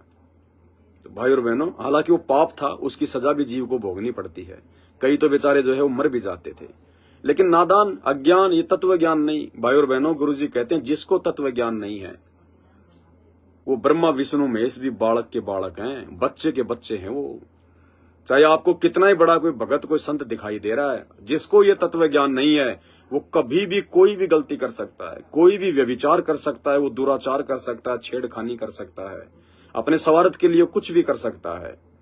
जिसको ये तत्व ज्ञान नहीं है, इस मन के ऊपर लगाम ये तत्व ज्ञान होने के बाद लगती है, इससे पहले नहीं लग सकती। विश्वामित्र कितना बड़ा भगत था। वो मेनका ऊपर से आई, उर्वशी, और उसको मोह लिया और दोनों ने शादी कर ली। इंद्र ने भेजा था उसको, तपस्या खंडित कर दी। तो भाई और बहनों, बिना तत्व ज्ञान के जीव के अंदर दृढ़ता नहीं आ सकती, क्योंकि तत्व ज्ञान नहीं है तो भगवान का सहारा नहीं है, और भगवान का सहारा नहीं है तो जीव की कोई औकात नहीं है। तो गुरुदेव हमें संदेश दे रहे हैं मालिक कि बच्चों, जिस प्रकार मैं संघर्ष कर रहा हूं अपने भगवान पर विश्वास करके, अरे मेरे साथ में जो कठिनाइयां, जो परेशानियां, जो आपत्ति और विपत्तियां हैं, आप और हम भक्तों के साथ में तो हो ही नहीं सकती। हम क्या संघर्ष कर लेंगे उस परमात्मा की बदौलत? 1% भी नहीं कर सकते, -1% भी। जो संघर्ष गुरुदेव भगवान हमें करके दिखा रहे हैं, और उन्होंने किया है, प्रत्यक्ष किया है। तो हमने अपने गुरुदेव के उस लीलामयी हिसार जेल वाले जीवन से शिक्षा लेनी है, धैर्य की, संतोष, विवेक, दया।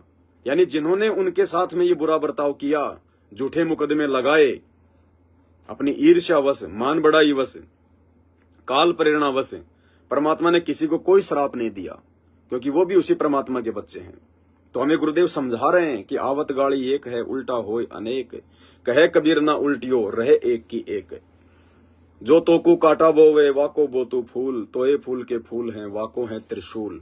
हमारे साथ चाहे कोई कितना ही बुरा बर्ताव क्यों ना करे, बुरा व्यवहार क्यों ना करे, लेकिन हम संत हैं, हम साधु हैं। और कहते हैं संत ना छोड़े संतता, चाहे कोटिक मिले असंत, और पतिव्रता चूके नहीं धर अंबर दसकंत। हमने अपने स्वभाव को नहीं छोड़ना है। तो भाई और बहनों, आप चाहे भाई हैं चाहे माता बहनें हैं, और अब वर्तमान में जो संदेश आपको गुरुदेव भगवान के आशीर्वाद से, उनके सत्संगों से जो ये आपको दिए जा रहे हैं, अब आपने इन पर 100 की 100% खरा उतरना पड़ेगा। खरा परमात्मा को खुश करना पड़ेगा। अब नाराज बहुत कर लिया हमने परमात्मा को, अब हमने उनके प्रत्येक आदेश की पालना करनी पड़ेगी। ये आर्टिफिशियल टिक्की, बिंदी, लिपस्टिक वगैरह जो फैंसी स्टोर पे मिलती है, हार श्रृंगार का सामान होता है, ये तो बहुत छोटी चीज है। जब परमात्मा ने सीधा सीधा सोने के लिए कह दिया, गोल्ड के लिए, कि सोना ना तो आपने पहनना है और ना आपने सोने को अपने घर पर रखना है। भाई और बहनों, नियम केवल वो ही नहीं होते जो परमात्मा हमें फार्म पर लिख कर देंगे, नहीं। परमात्मा कहते हैं ये तो खाली शुरुआती नियम है, बाकी जैसे जैसे आप सत्संग सुनोगे आपको सब पता चलता जाएगा। मालिक का वचन वचन ही है, गुरु का आदेश आदेश ही है। वो चाहे फार्म पे लिखा हुआ नियम हो या चाहे सत्संग में सुना हुआ नियम हो। तो सोने के लिए परमात्मा हमें क्या आदेशित कर रहे हैं, ध्यान से सुन लो एक बार। जब इतनी बड़ी चीज के लिए भगवान ने मना कर दिया, तो छोटी छोटी चीजें तो हमने घर से निकाल के फेंक देनी चाहिए आज और इसी समय से। भाई घर छूटो चाहे जग रूठो, चाहे रूठो ये संसारा हो। अरे कौन सुनेगा फिर मेरी इस काललोक में, जब गुरु रूठ गया मेरा हो। अगर गुरुजी रूठ गए तो क्या करेंगे मना के सास ससुर को, क्या करेंगे मना के अपने पति को, उन मिट्टी के पुतलों को मना के क्या करेंगे। अगर संघर्ष करेंगे, विश्वास रखेंगे अपने गुरुजी पर, तो परमात्मा साथ देगा हमारा, और उनकी भी बुद्धि सेट करेगा भगवान। आप उस घर में जो भक्ति करेंगे, जो मंत्र करेंगे, जो आरती करेंगे, सूक्ष्म रूप से उसका प्रभाव एक दिन सब पे हो जाएगा। सैकड़ों एग्जाम्पल है आज साथ संगति में ऐसी ऐसी माता बहनें जिनका जीना हराम कर दिया था, और उन लोगों ने कहा कि तुम्हारे बाबा रामपाल जी के दूसरे भगत भी तो हैं, वो भी तो सोना चांदी पहनते हैं, वो भी तो हार श्रृंगार करती हैं, वो भी तो जो है टिक्की बिंदी पहनती हैं, तुम्हें क्या हो गया, तुम्हारी साथ संगति में ऐसा क्या है। लेकिन उनको ज्ञान समझ में आ गया, उनको सतगुरु के सत्संग समझ में आने लग गए। उन्होंने हिम्मत नहीं हारी, संघर्ष किया, थप्पड़ मारे, थप्पड़ खाए, बेइज्जती करी, बेइज्जती सही, लेकिन वो उनके बराबर नहीं हुई। ना उन्होंने उल्टा हाथ उठाया, ना उन्होंने उल्टी गाली गलौज करी, ना उन्होंने कुछ जो है बल्कि बुरा भला कहा, और ना उनकी बातों का जो है वो बुरा माना। उन्होंने संघर्ष किया कि मेरा भगवान समर्थ है, मेरा साथ देगा, आज नहीं तो कल देगा। भगवान मुझे तैयार कर रहा है, मुझे देख रहा है भगवान, वो हारे का सहारा है, वो भगत वत्सल भगवान है, हम पल पल उसकी नजरों में हैं। जो बच्चा गऊ की नजर में यूं साईं को संत, भक्तों के पीछे फिरे भगत वत्सल भगवान थे। ये भगत वत्सल भगवान सतगुरु रामपाल जी, ये अपने बच्चों के पास पल पल साईं की तरह रहते हैं। साईं की तरह जैसे इंसान के साथ उसकी छाया चलती है, ऐसे ही भगवान अपने बच्चों के साथ साथ चलता है जो मर्यादित होते हैं। तो जब भगवान ने सोने तक के गहने ना पहनने का स्पष्ट रूप से अपने सत्संग में आदेश दे दिया, बहुत सारे भाई बहन कहते हैं कि गुरुजी ने कहां आदेश दिया कि सोना नहीं पहनना। अरे भैया, जो फार्म पे लिखा होगा वो ही सब कुछ नहीं है। इस भक्ति मार्ग में कदम कदम पर नियम है, कदम कदम पर नियम है। ज्ञानी आत्माएं सत्संग सुनती जाएंगी और सत्संग के वचनों को अपने जीवन पर लागू करती जाएंगी। अगर सत्संग में कुछ नियम है ही नहीं, अगर हमने सत्संग की बातों को फॉलो करना ही नहीं है, तो फिर गुरुदेव ने सत्संग करने की जरूरत क्या पड़ गई। तुम्हारे को नियम लिख के दे देते कि भैया ये 11 नियम है, बस जाओ अपने घर पर ये नाम ले जाओ, सत्संग सुनने की जरूरत क्या है। अगर हम सत्संगों को सुन के अपने जीवन पर लागू ना करें, लागू क्या करेंगे? सत्संग को खाएंगे थोड़ी। सत्संगों को अपने जीवन पर लागू करने का मतलब है सत्संगों में गुरुदेव हमें जो आदेश दें, वो फार्म पे लिखे गए नियमों के अलावा जो दिशा निर्देश दें, जो आदेश दें, जो आज्ञा दें, उसको हम अपने जीवन पर लागू करें। अगर इस काल लोक से बाहर निकलना है तो, अगर गधा कुत्ता सुअर बनना है तो भाई भले कुछ ना करें, कोई दिक्कत नहीं है, परमात्मा छेड़ेगा ही नहीं। लेकिन समय आने पर फिर क्या होगा? राम किसी को मारे नहीं, मारे तो हत्यारा राम, अपने आप ही मर जाओगे कर कर खोटे काम। तो सोने के विषय में गुरुदेव का आदेश सुन लीजिए, और उसके बाद में ये हार श्रृंगार का छोटा मोटा जो फैंसी सामान है, आग लगा देना, फेंक देना तुरंत, नहीं तो भगवान नाराज होगा अगर जरा भी ढील कर दी तो। सुन लीजिए। भक्ति बिना क्या होते हैं ये भरम रहा संसारे, रति कंचन पाया नहीं रावण चलती बार। सर्व सोने की लंका थी, किसा को बद्दी था करके भक्ति सिद्धि प्राप्त रिद्धि प्राप्त करके, और सोने की लंका जैसे हम गारा की ईंट पका के और मकान बनाते हैं, वो सोने की ईंट बना के, छोटी छोटी ईंटें होती थी पहले, और उनसे सोने ही की वो गारा बना के और महल बनवा रखे थे उसने। इतना धनी था। और आप दौरे मुश्किल से 50-20 ग्राम 20 तोले सोना होगा था। बुढ़ा बुढ़ा सेठ होगा जिस पर 20-30-40 तोले सोना हो गया। कहते वो रति नहीं लेके गए, ग्राम भी नहीं ले जा सका, तुम कहाँ ले जा सकोगे? और केकला तोड़ दोगे 40 तोले सोने में। ध्यान से सुनो, ये तो खाम खागा सिर दर्द है। सोना तो घर में बना रखना चाहिए आपने, और ना इसको पहनना चाहिए। क्या फायदा कान में डाल लिया, कान नाक में डाल लिया, 36 पंगे कड़े बना लिए। ये आदेश है भगवान का, ये कबीर अल्लाह का आदेश है। एक बार फिर से सुन लो, ना सोना घर में रखना और ना सोने को पहनना है। सुन लो दोबारा। 40 तोले सोने में, ये तो खाम खागा सिर दर्द है। सोना तो घर में बना रखना चाहिए आपने, और ना इसको पहनना चाहिए। क्या फायदा कान में डाल लिया, कान नाक में डाल लिया, 36 पंगे कड़े बना लिए। परमात्मा ने इतना सुंदर शरीर दे रखे, इस पर आडंबर करने की कतई जरूरत नहीं। इसे भगवान रुष्ट होता है। क्या कह रहे हैं गुरुदेव? जो माता बहनें हार श्रृंगार करती हैं, कॉस्मेटिक का सामान रखती हैं, फैंसी सामान रखती हैं, टिक्की बिंदी लगाती हैं, लिपस्टिक लगाती हैं, नेल पॉलिश लगाती हैं, अंगूठी वगैरह पहनती हैं, क्या कहते हैं परमात्मा? कि भगवान ने इतना सुंदर शरीर दे रखा है, इसके ऊपर आडंबर करने की कतई जरूरत नहीं है। इससे भगवान क्या होता है? नाराज होता है, रुष्ट होता है। ये आदेश दे दिया भगवान ने। जरूरी नहीं है कि जो फार्म पर लिख कर देंगे वो ही हमने निभाने हैं। सत्संग रूपी प्रत्येक वचन को फॉलो करना पड़ेगा। यदि आपने सत्संग में सुन लिया तो, जब तक नहीं सुना, जब तक आपको नहीं पता है, तब तक आप कोई भी आडंबर कर रही हैं तो माफी है। जिस दिन सुन लिया, चाहे सात संगति के माध्यम से, चाहे परमात्मा के सत्संग के माध्यम से, और ये तो परमात्मा का सत्संग दास आपको सुना रहा है, कोई मेरा आदेश तो है नहीं। और उसके बाद यदि आपने नहीं त्यागा उन चीजों को, तो परमात्मा का आशीर्वाद धीरे धीरे उठना शुरू हो जाएगा। फिर तो क्या कह रहे हैं परमात्मा? जो माता बहनें ये हार श्रृंगार करना नहीं छोड़ रही हैं, सुन लो। 20 ग्राम 20 तोले सोना होगा था। बुढ़ा बुढ़ा सेठ होगा जिस पर 20-30-40 तोले सोना हो गया। कहते वो रति नहीं लेके गए, ग्राम भी नहीं ले जा सका, तुम कहाँ ले जा सकोगे? और केकला तोड़ दोगे 40 तोले सोने में। ये तो खाम खागा सिर दर्द है। सोना तो घर में बना रखना चाहिए आपने, और ना इसको पहनना चाहिए। क्या फायदा कान में डाल लिया, कान नाक में डाल लिया, 36 पंगे कड़े बना लिए। परमात्मा ने इतना सुंदर शरीर दे रखे, इस पर आडंबर करने की कतई जरूरत नहीं। इसे भगवान रुष्ट होता है। भगवान की भक्ति करें, चाहे किसा भी शरीर है, काला है, गोरा है, जैसा भी मालिक ने दिया है, इसमें हम परमात्मा पा सकते हैं। इस काया का गर्व ना करियो के काला के गोरा रे, और बिना वजन कुछ काम नहीं आवे,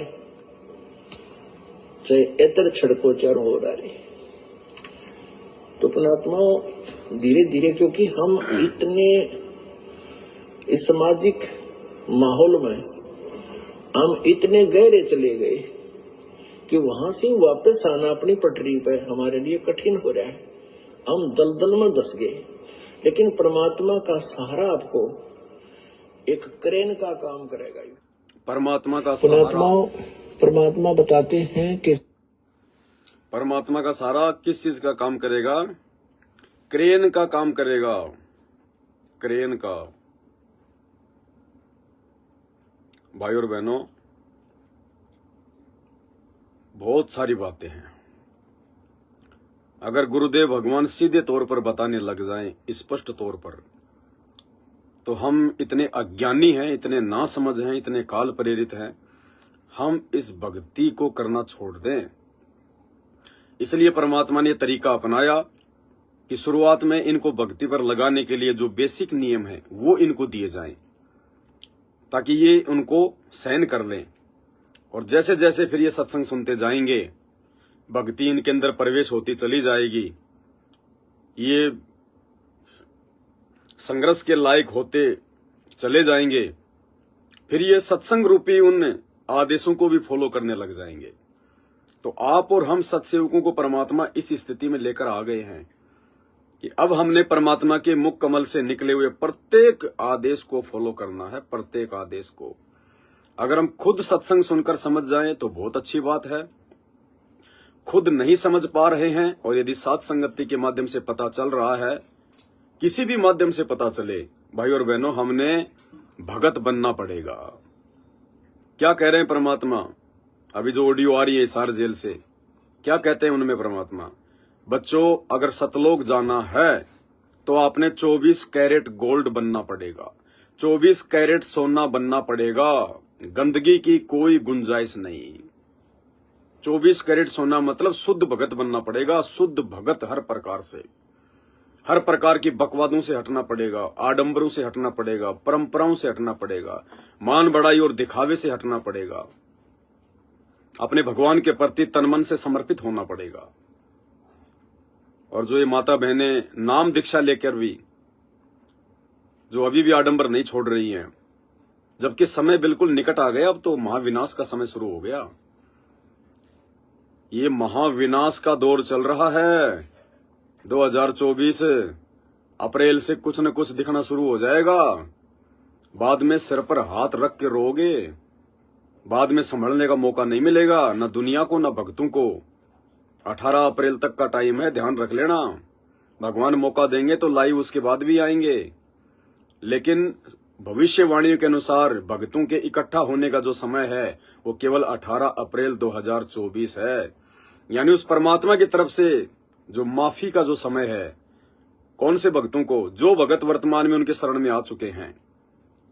जितनी भी आत्माएं स्त्री पुरुष 1994 से लेकर 18 अप्रैल 2024 तक, चाहे डीवीडी के माध्यम से, चाहे आश्रम में नाम लिया हो, चाहे संकल्प नाम दीक्षा ली हो, जो जो आत्माएं उनके शरण में आ चुकी होंगी, उन आत्माओं के लिए मौका है। उसके बाद मौका नहीं है। उसके बाद जगत वालों को मौका देगा भगवान। और जो भगत इस परीक्षा में फेल हो जाएंगे, गुरुदेव के हिसार जेल से बाहर आने तक जो भगत साथ संगति से जुड़कर परमात्मा की यथार्थ भक्ति पे नहीं लगेंगे, संपूर्ण मर्यादाओं को नहीं निभाएंगे, गुरु को ही भगवान नहीं मानेंगे, हर प्रकार की विषय वासना, संभोग, ये दिखावा, मान बढ़ाई, पहनावा, इन चीजों से दूर नहीं हटेंगे, तो वो भगत अपना एक बहुत बड़ा दाव, एक बहुत बड़ा मौका खो देंगे। भले आप अपने आप को कुछ भी समझते रहना फिर कि मैं तो गुरुजी का रिश्तेदार हूं, गुरुजी तो मेरा मामा है, मेरा ताऊ है, मेरा फूफा है, मेरा बाप है। वो किसी का बाप नहीं है, वो केवल उनका बाप है जो उसकी प्रत्येक मर्यादा में रहकर उसकी भक्ति कर रहे हैं। वो उनका असली बाप है। तो क्या बता रहे हैं परमात्मा?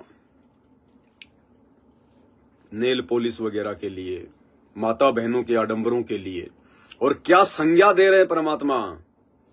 ये सत्संग कोई मनोरंजन नहीं है, ये डायरेक्ट आदेश उन तमाम माता बहनों के लिए है जो सतगुरु रामपाल जी की शिष्या हैं, चाहे किसी भी जरिए से वो उनकी भगत हैं, चाहे नाम ले रखा है, चाहे संकल्प ले रखा है। क्या कह रहे हैं?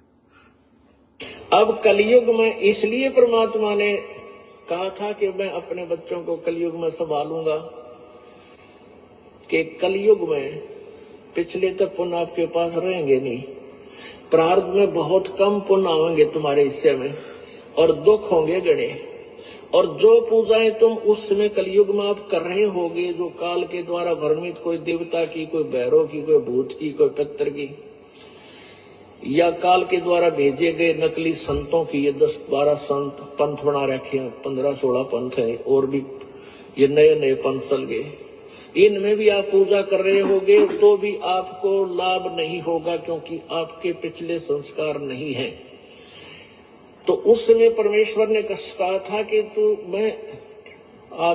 तो काल ने ये कहा था कि कलयुग में इनको ऐसा कर दूंगा, ये भक्ति के योग नहीं रहेंगे, शराबी, कबाबी, स्वार्थी, निर्लज, ऐसी पिक्चरें बना दी। देखते आप देख लो पश्चिमी देशों में नग्न नाच हो रहा है, सरेआम जो घूम रहे हैं सिर्फ जैसे पशु घूमया कर, नंगे, कोई कुर्ते के छोटे छोटे कपड़े पहनकर बहन बेटियां भी सरेआम ऐसे घूम रही है। तो ऐसी निर्लज्जता करने, अब ये हमारे समाज में भी घर करने लगी। पहले ओठों पर लिपस्टिक, ये नाखून पॉलिश और उस तरह के लटक मटक, ये पाउडर चटक मटक, ये कोई बहन बेटी हमने करती नहीं देखी। ऐसी वो वैसा ही किया करती थी, उनको घटिया औरतें माना करते थे। और आज क्या कह रहे हैं परमात्मा? क्या संकेत कर दिया गुरुदेव ने? क्या आदेश दे दिया गुरुदेव ने अपनी संगत को कि जो लिपस्टिक लगाती थी, पहले नेल पॉलिश किया करती थी, मेकअप किया करती थी, उनको परमेश्वर ने क्या संज्ञा दी है? वेश्याएं किया करती थी।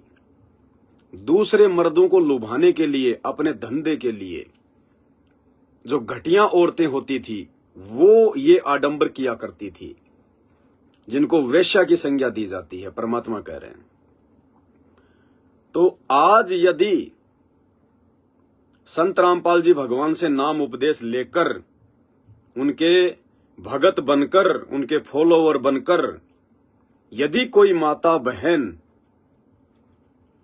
लिपस्टिक लगाती है, नेल पॉलिश लगाती है, या ये दुनिया भर के जितने भी टिक्की, बिंदी वगैरह वगैरह जितने भी आडंबर करती है, तो गुरुदेव भगवान के इस सत्संग रूपी आदेश के अनुसार संत रामपाल जी की शिष्या होकर भी वो स्त्री वैश्या की श्रेणी में है, वो घटिया औरत की श्रेणी में है। ये आदेश है, गुरु जी का आदेश। आप और हमारी भक्तों की एक आदत बन गई। जैसे परमात्मा गीता जी अध्याय 16 श्लोक नंबर 23 का जिक्र करते हुए कहते हैं कि शास्त्र विधि को त्याग कर जो मनमाना आचरण करता है, उसको ना मोक्ष होता है, ना सिद्धि होती है, ना रिद्धि मिलती है, ना कार्य सफल होते हैं। तो हम लोग ये सोच लेते हैं कि गुरुजी ये जगत वालों के लिए कह रहे हैं कि भाई हम तो सही भक्ति पे हम तो लग गए, और ये जगत वाले जो आन उपासना करते हैं, जो मंदिर मस्जिद में जाते हैं, ये पत्थर पुजारी हैं, तीर्थों पे जाते हैं, गुरुजी उनके लिए कह रहे हैं कि शास्त्र विधि को त्याग कर जो मनमाना आचरण करता है, उनको ना सिद्धि मिलती है, ना मोक्ष होता है, ना उनके कार्य सिद्ध होते हैं। परमात्मा के सत्संग, गुरुदेव के सत्संग पूरे विश्व के स्त्री पुरुषों के लिए होते हैं, स्पेशली भक्तों के लिए नहीं होते हैं। पूरा विश्व परमात्मा के बच्चे, उनके संतान है, उनके सत्संग सबके लिए होते हैं। तो ये ना सोचो कि परमात्मा जगत वालों को कह रहे हैं और हम जो मर्जी करें। अब गुरुदेव ने क्या कहा कि शास्त्र विधि को त्याग कर जो मनमाना आचरण करते हैं। अब दुनिया के लिए शास्त्र क्या है? गीता जी, चारों वेद, कुरान, पुराण, बाइबल जो ग्रंथ हैं वो शास्त्र हैं। और इस भक्ति मार्ग में आने के बाद भक्तों के लिए सबसे बड़ा शास्त्र क्या हो गया? गुरुदेव के सत्संग और गुरुदेव की पुस्तकें। ये भक्ति मार्ग का, क्योंकि इनमें भक्ति का विधान है, इनमें यथार्थ भक्ति का विधान है, और उन शास्त्रों में काल की भक्ति का विधान है। तो संसार के लिए तो वो गीता जी, वेद, कुरान, पुराण हो गए शास्त्र, जो शास्त्र विधि को त्याग के मनमाना आचरण कर रहे हैं। और हम भक्तों के लिए शास्त्र क्या हो गए? गुरु जी की पुस्तकें, गुरु जी के सत्संग। तो अब यदि हम गुरुदेव के इन सत्संग में जो आदेश हैं, इन शास्त्रों में जो आदेश हैं, सत्संग रूपी शास्त्रों में, और गुरुदेव की जो पुस्तकें हैं उन शास्त्रों में जो आदेश हमें गुरुदेव ने दे दिए, यदि हम उन आदेशों को फॉलो ना करके अपनी मनमानी करेंगे तो ये क्या है? मनमाना आचरण है। हम क्या कर रहे हैं? शास्त्र विधि को त्याग कर, सत्संगों को त्याग कर क्या कर रहे हैं? मनमाना आचरण है। तो गुरुदेव ने कह दिया कि सोना पहनना ने भी नहीं, सोना घर में भी नहीं रखना। और जो औरतें लिपस्टिक लगाती हैं, नेल पॉलिश करती हैं, हार श्रृंगार करती हैं, कॉस्मेटिक का सामान यूज करती हैं सुंदर दिखने के लिए, वो घटिया औरतों की श्रेणी में है, उनको वेश्याएं कहा जाता है। ये गुरुदेव का आदेश है तमाम फॉलोवर्स के लिए कि आप लोग शास्त्र विधि को त्याग के मनमाना आचरण कर रहे हो, ये सत्संग रूपी शास्त्रों की बातों को फॉलो नहीं कर रहे। भाई और बहनों, ये परमात्मा के सत्संग है, ये इतने आसान नहीं है समझ पाना। परमात्मा ने क्या कहा कि सब सुमरे अपने अनुमाना तो गति लखी न जाए, कहे कबीर कृपया कर जन पर ज्यों की त्यों समझाए। अरे ये चारों वेद, गीता जी, ये किसने लिखे, किसने लिखवाए? परमात्मा ने लिखवाए। कबीर भगवान ने सत प्रेरणा देकर लिखवाए। आप ये ना सोचना कि ये महाभारत, ये रामायण वाले ग्रंथ, ये जितने भी ग्रंथ हैं, वेद वाद गीता गाता, ये काल ने लिखवा दिए होंगे। लिखने वाला जरूर वेद व्यास था, लेकिन ये काल ने नहीं लिखवाए। काल क्यों लिखवाएगा? काल तो रिकॉर्ड को समाप्त करना चाहता है, काल तो रिकॉर्ड को रखना ही नहीं चाहता। काल क्यों चाहेगा कि लोग गीता जी पढ़ें और उसमें 11वें अध्याय का 12वां श्लोक पढ़ें कि मैं काल हूं, सबको खाने आया हूं? काल क्यों चाहेगा कि लोग मेरे बारे में जाने, सावधान हो जाएं? गीता जी अध्याय 18 श्लोक 62, काल क्यों चाहेगा कि लोगों को सतलोक का पता चले कि भाई वो परम लोक कोई और है, वो अविनाशी लोक कोई और है, जहां जाने के बाद में साधक को वापस नहीं आना पड़ता, उसकी पूर्ण मुक्ति हो जाती है। काल क्यों चाहेगा कि लोग उसको पढ़ें, उसका रिवीजन करें, मेरे बारे में पता चले, मेरे जाल से बाहर निकलें? काल क्यों गीता जी अध्याय 4 श्लोक नंबर 34 में बताएगा कि अगर तुझे पूर्ण मोक्ष चाहिए, जन्म मरण से मुक्ति चाहिए, तो किसी तत्वदर्शी संत की शरण में चला जा। अपने भोजन को कोई बाहर निकालेगा क्या? अपने भोजन को चोरी करने का कोई तरीका बताएगा क्या? ये सारा का सारा आदेश सतगुरु रामपाल जी भगवान की सत प्रेरणा से हुआ है। मालिक कहते हैं सारे खेल हमने किए और हमसे मिले वो निश्चय जिए। करे करावे साइया मन में लहर उठा, दादू सिरदर जीव कह आप बगल हो जा। करने कराने वाला बंदी छोड़ है, सतगुरु रामपाल जी भगवान है, काल की औकात नहीं है। वो क्यों अपना भेद देगा कि मैं काल हूं, सबको खाने आया हूं, जबकि उसने तो अपनी पत्नी दुर्गा को भी स्ट्रिक्ट कर रखा है कि अगर मेरा भेद किसी को दे दिया तो मेरे से बुरा कोई नहीं है। फिर वो खुद अपना भेद बताएगा? भाई और बहनों, ये सत्संग है।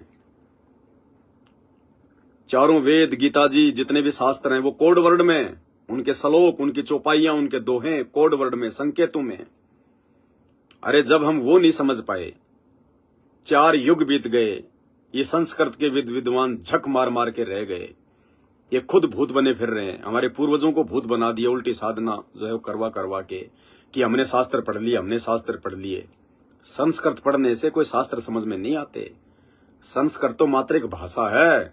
संस्कृत के शब्द जो हैं, वो चौपाइयां वो क्या कह रही है, शब्द क्या कह रहे हैं, उनको केवल वही समझ सकता है जिस पर परमात्मा की दया हो या खुद परमात्मा आकर समझाता है। तो जब 4 युगों से ये दुनिया वाले शास्त्रों को नहीं समझ पाए, गीता जी को नहीं समझ पाए, वेदों को नहीं समझ पाए, कुरान पुराण बाइबल गुरु ग्रंथ साहिब को नहीं समझ पाए, तो आज वही भगवान जिसने शास्त्र लिखवाए हैं, जब आज खुद वो भगवान, वो कबीर भगवान सतगुरु रामपाल जी धरती पर आकर अपने वो तत्व ज्ञान वाले सत्संग सुनाएगा, तो आपने ये कैसे सोच लिया कि उसके मुख से निकले हुए वो तत्व ज्ञान युक्त सत्संग कोडवर्ड में नहीं होंगे, संकेतों में नहीं होंगे? इसलिए तो परमात्मा कहते हैं शब्द सैन सतगुरु की पहचान है, वो पावे अटल सुहाग रे। संत रामपाल जी महाराज जी के जितने भी सत्संग हैं यूट्यूब पर, फेसबुक पर, सीडी में, डीवीडी में, उनको समझना तो ब्रह्मा विष्णु महेश के बस की बात नहीं है। इतने कोड वर्ड है, इतने संकेतों में है। इन वेदों को समझना आसान है, गीता जी को समझना आसान है, संत रामपाल जी के सत्संगों को समझना महाभारत है, महाभारत है। आप यहाँ की पीएचडी का ज्ञान समझ सकते हो, संत रामपाल जी के सत्संग समझना कठिन है। भले वो हिंदी में है, सामान्य भाषा में है, हरियाणवी भाषा में है, लेकिन भाई और बहनों वो कोड वर्ड में है, कोड वर्ड में है। वो हर चौपाई का एक अलग ही निष्कर्ष निकलता है, वो कोड वर्ड में है। तो इस प्रकार से भाई और बहनों, जिस पर परमात्मा दया करेंगे, जिस पर मेहर करेंगे, वही आत्माएं समझ सकती हैं। और ये दया परमात्मा की साध संगतियों पे हुई है। आज हम सत्सेवक भाई बहनें इन बातों को समझ पा रहे हैं। तो ये बहुत बड़ी मेहर गुरुदेव भगवान की। इस मेहर को हम भाई बहन इसी प्रकार से बना के रखें। भाई और बहनों, अब अपने घरों से निकाल देना ये फालतू का सामान। सोने चांदी को लेकर तो दास पहले भी वीडियो बना चुका है, और ज्यादातर भगत भाई बहनों ने तो पहनना छोड़ दिया है। और जिनकी मजबूरी है, जिनके घर वाले सोने को बेचने नहीं देते, चांदी को बेचने नहीं देते हैं, कोई दिक्कत नहीं। हमारी इच्छा सोने चांदी को पहनने की नहीं होनी चाहिए। घर में रखे हुए सोने चांदी में हमारी कोई इच्छा नहीं होनी चाहिए। हमारे लिए मिट्टी होनी चाहिए, मिट्टी। घर वाले बेचे ना बेचे उनकी मर्जी। अगर आपका विरोध नहीं है तो बेच भी दो, क्योंकि भगवान का आदेश हो गया कि घर में भी नहीं रखना है, क्योंकि सोने में काल का प्रवेश है। राजा परीक्षित और कलयुग की कहानी तो आपने सुनी रखी होगी कि राजा जो परीक्षित से उस कलयुग ने रहने के लिए जगह मांगी थी, तो बहुत सारी जो जगह थी उसने दी थी। अंत में उसने सोने में रहने का भी आदेश दिया था कि आप सोने में भी रह सकते हो, क्योंकि सोने में रजोगुण का वास है, धन में रजोगुण का वास है।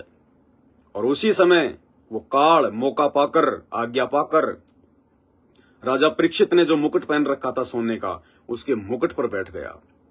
और राजा परीक्षित से वो गलती करवा दी जिसके चलते उसको 7वें दिन तक्षक नाग ने उसको डसा और उसकी अकाल मौत हुई। तो भाई और बहनों, हर प्रकार से हमने अपने गुरुदेव भगवान के आदेश की पालना करनी पड़ेगी। अगर भक्ति करनी है तो, भगवान की प्राप्ति करनी है तो, सतलोक की प्राप्ति करनी है तो जिन जिन माता बहनों के घरों पर हार श्रृंगार का, टिक्की, बिंदी, लिपस्टिक, फलाना दिखना, कॉस्मेटिक का सामान, फैंसी सामान, जो भी सामान हो, उसको अपने घर से बाहर फेंक देना। कुर्डियों पे, रूढ़ियों पे देना नहीं है किसी को। चाहे बिल्कुल अनयुद्ध सामान है, चाहे आप जी कल ही खरीद के लाई है, अभी आपने खोला भी नहीं है, और अगर बात समझ में आ गई तो फेंक देना घर से बाहर, चाहे कितना ही कीमती हो। भगवान तभी प्रसन्न होगा, तभी हमारी आत्मा निर्मल बनेगी, तभी हमारे अंदर अधीनता दास भाव आएगा। भगवान हमारे हृदय में बैठेगा, हमें सत्प्रेरणा करेगा। तभी आने वाले समय में भगवान हमारी रक्षा और सुरक्षा करेगा, हमारे परिवार की सुरक्षा करेगा। यदि हम भगवान के नहीं बनेंगे तो भगवान हमारा कभी भी बन के नहीं रहेगा, कभी भी। ये फाइनल समझ लेना। अब आगे मौका नहीं मिलेगा, फिर देखते रहना फिर साथ संगतियों की वीडियो। कोई लेना देना नहीं है, फिर कोई लेना देना नहीं है। तो ये था हार श्रृंगार को लेकर बातें। अगली शंका और ले लेते हैं एक भगत भाई की।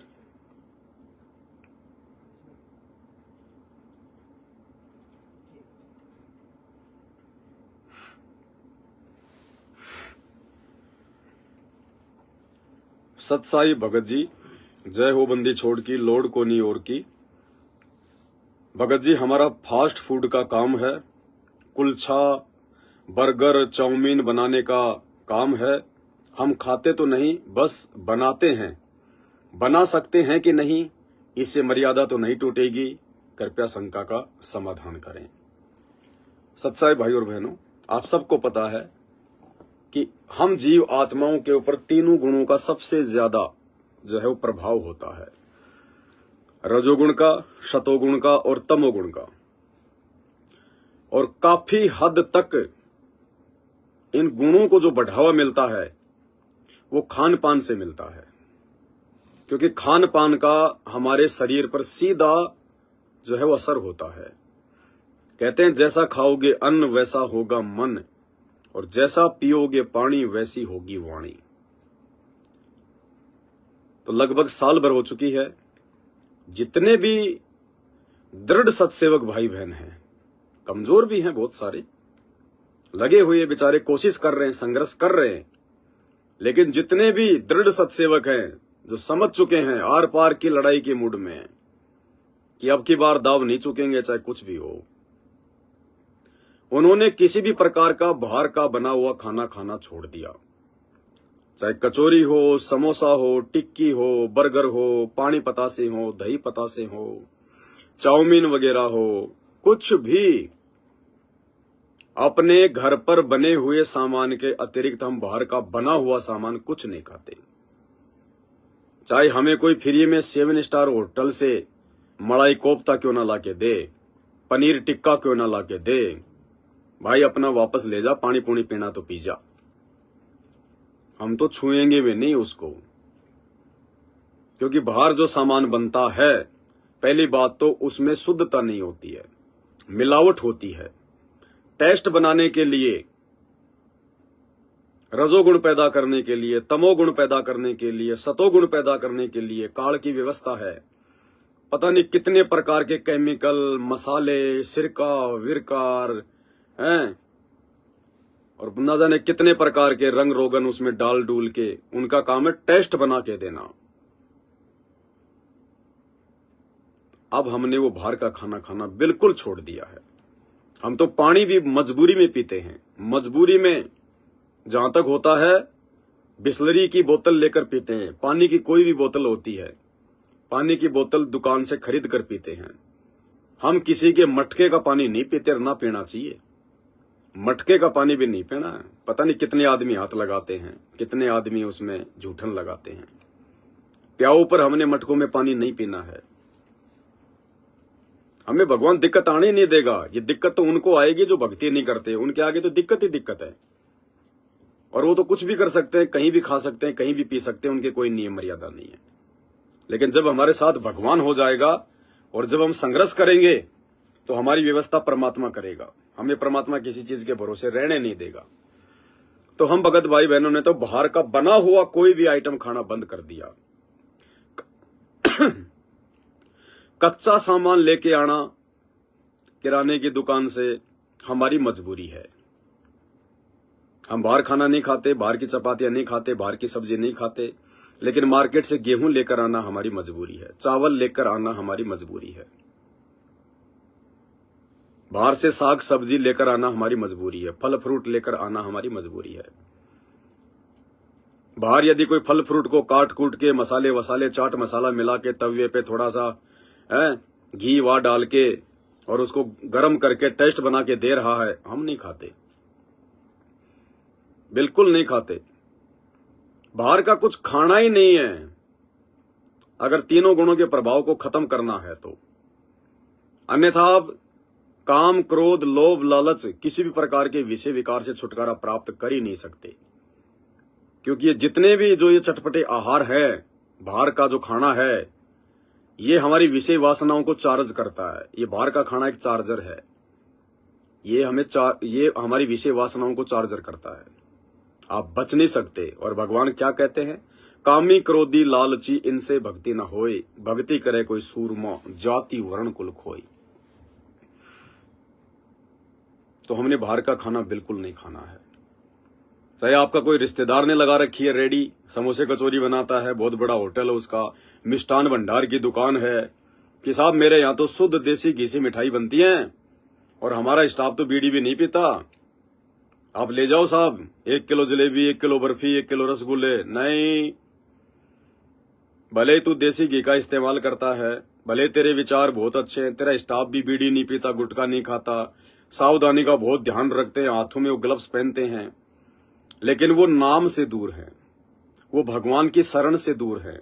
उनके ऊपर 3 लोक का भार है, उनके पाप कर्म ज्यों के त्यों जमा हैं। हमारे ऊपर असर पड़ेगा, ज्यादा नहीं तो थोड़ा पड़ेगा। और भगवान कहते हैं जहर चाहे ज्यादा खा लो चाहे थोड़ा खा लो, जहर अपना काम करेगा।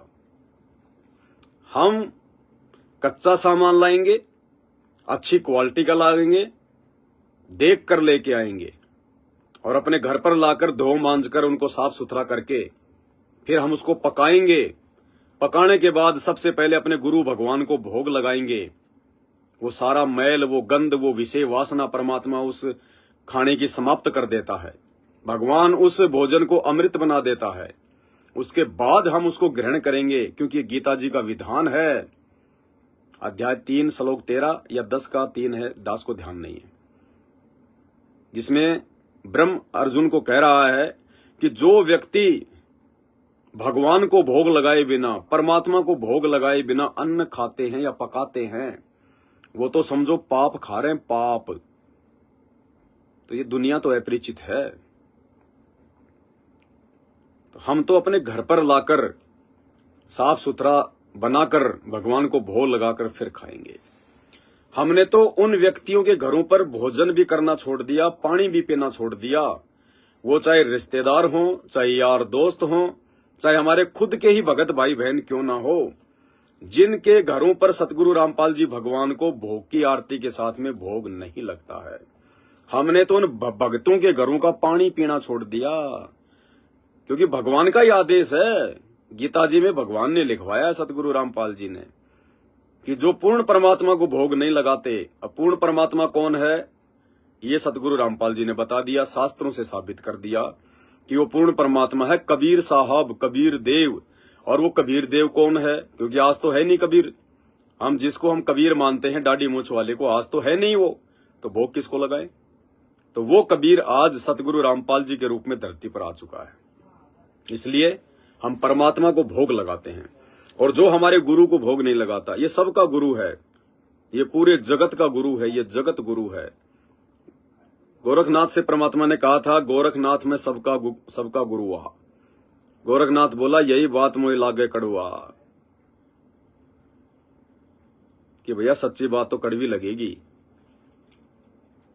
तो बाहर का तो खाना ही नहीं है, सोचना भी नहीं है, और थोड़ी सी दृढ़ता लेकर आ जाओगे, भगवान से प्रार्थना करोगे, भाई और बहनों, थोड़े दिनों में आपकी ऐसी स्थिति हो जाएगी, आप यदि किसी कचौरी, समोसे की, चाउमीन की दुकान के नजदीक से भी निकलोगे, आपके मन में भी नहीं आएगा जरा सा भी कि मैं खा लूं। क्योंकि मन को पता चल गया कि ये नहीं खाएगा, तो मन फिर बकवाद करना छोड़ देता है। हमने मन की जो खुराक है उसको कम करना पड़ेगा और आत्मा की खुराक को बढ़ाना पड़ेगा। आत्मा की खुराक है भगवान का सत्संग सुनना, आत्मा की खुराक है मंत्र जाप करना, आत्मा की खुराक है 5 यज्ञ करना, आत्मा की खुराक है भगवान की महिमा करना, भगवान के गुणगान करना। और मन की खुराक है बकवाद करना, विषय विकारों में फंसना, काम क्रोध लोभ लालच में पड़े रहना, बाहर का ये चटपटा आहार खाना, निंदा चुगली में पड़े रहना, गंदी भद्दी फिल्में देखना, अश्लील गाने सुनना, दुनिया भर की बकवादे देखना, नंगी फोटोएं देखना, नंगी फिल्में देखना, माता बहनों पे कुनजर डालना, गंदी दृष्टि डालना, उनको बुरी नजरों से देखना, मन में उनके प्रति गलत विचार लेकर आना, लड़ाई झगड़े की भावना अपने मन में रखना, झूठ छल कपट का सहारा लेना, ये सब मन की खुराक है। तो मन को पता चल गया कि भाई अब तुझे तेरी खुराक नहीं मिल रही, तो अब वो आत्मा से लड़ नहीं पा रहा, क्योंकि आत्मा की खुराक हमने डबल कर दी और मन की खुराक को डाउन कर दिया। तो मन कमजोर पड़ गया, आत्मा मजबूत होती जा रही है, और एक दिन ये मन हमारा मित्र बन जाएगा। गुरुदेव भगवान ने बताया कि इस मन की जो गति है बहुत ज्यादा है, और जब हम इसकी खुराक कम कर देंगे तो ये हमारा मित्र बन जाएगा। ये मन भक्ति में लगने लग जाएगा, फिर ये हमारा दोस्त बन जाएगा। और जिस दिन ये मन हमारा दोस्त बन गया, मित्र बन गया, यदि आपने अपने गुरु आशीर्वाद से भक्ति करके, गुरु वचन पर चलकर यदि इस मन को अपना दोस्त बना लिया, उसके बाद देखना ये भक्ति में आपका कितना सहयोग करेगा, डूंडा पाड़ देगा, डूंडा। तो भाई जिसने शंका व्यक्त की है, जो भाई रेडी लगाता है या दुकान है उनके छोले कुलचे चाउमीन बर्गर टिक्की की, भाई हमने खाना नहीं है, बाकी हम भगत हैं। और हम यदि इस प्रकार की कोई दुकान है हमारी, पानी पतासे की, दही पतासे की, दही बड़ी की, समोसे की, कचौरी की, चाउमीन की, टिक्की बर्गर की।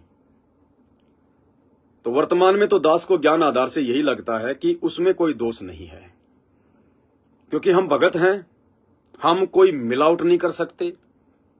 फालतू के दुनिया भर के जो केमिकल हैं, जो अनावश्यक हैं, आवश्यक है वो तो आपको डालने पड़ेंगे, वरना कोई खाएगा नहीं।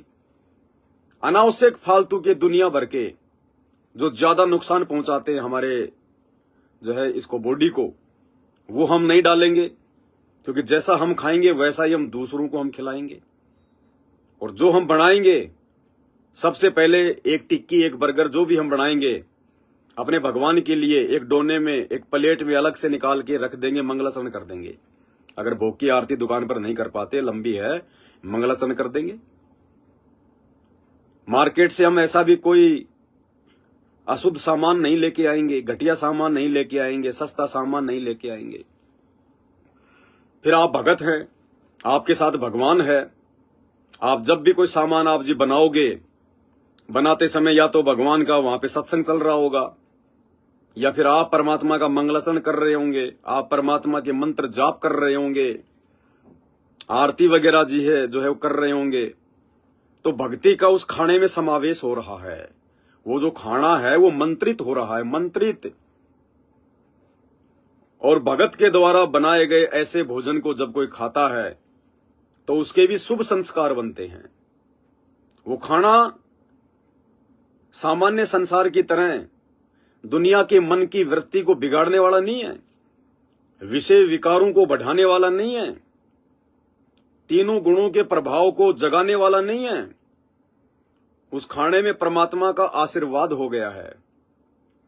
आपने भगवान को भोग लगा दिया है, आप जी मंत्र जाप कर रहे हैं, शुद्ध सामान लेके आते हैं, बनाने वाले के विचारों में शुद्धता है, पवित्रता है, शालीनता है, छल कपट नहीं है, राग द्वेष नहीं है। ऐसे भगत के द्वारा बनाए गए समोसे, कचौरी, टिक्की, छोला, बर्गर, चाउमीन को यदि कोई अनुपदेशी खाएगा तो उसके शुभ संस्कार बनेंगे। आज नहीं तो कल वो भी परमात्मा के सत्संग सुनने लगेगा ऑटोमेटिक। तो इसमें कोई दिक्कत नहीं है भगत जी, ये काम धंधा करने में भगत को दिक्कत नहीं है। अब जगत वालों के पास ना भक्ति है, ना भगवान का आशीर्वाद है। वो तो खैनी भी खा रहा है, बीड़ी भी पी रहा है। कोई दूसरा आ गया, ले यार ये दारू की बोतल लाया हूं, एक पैक तू मार ले, एक पैक मुझे दे दे। बनाता बनाता पैक भी मार रहा है या दूसरों को पिला रहा है।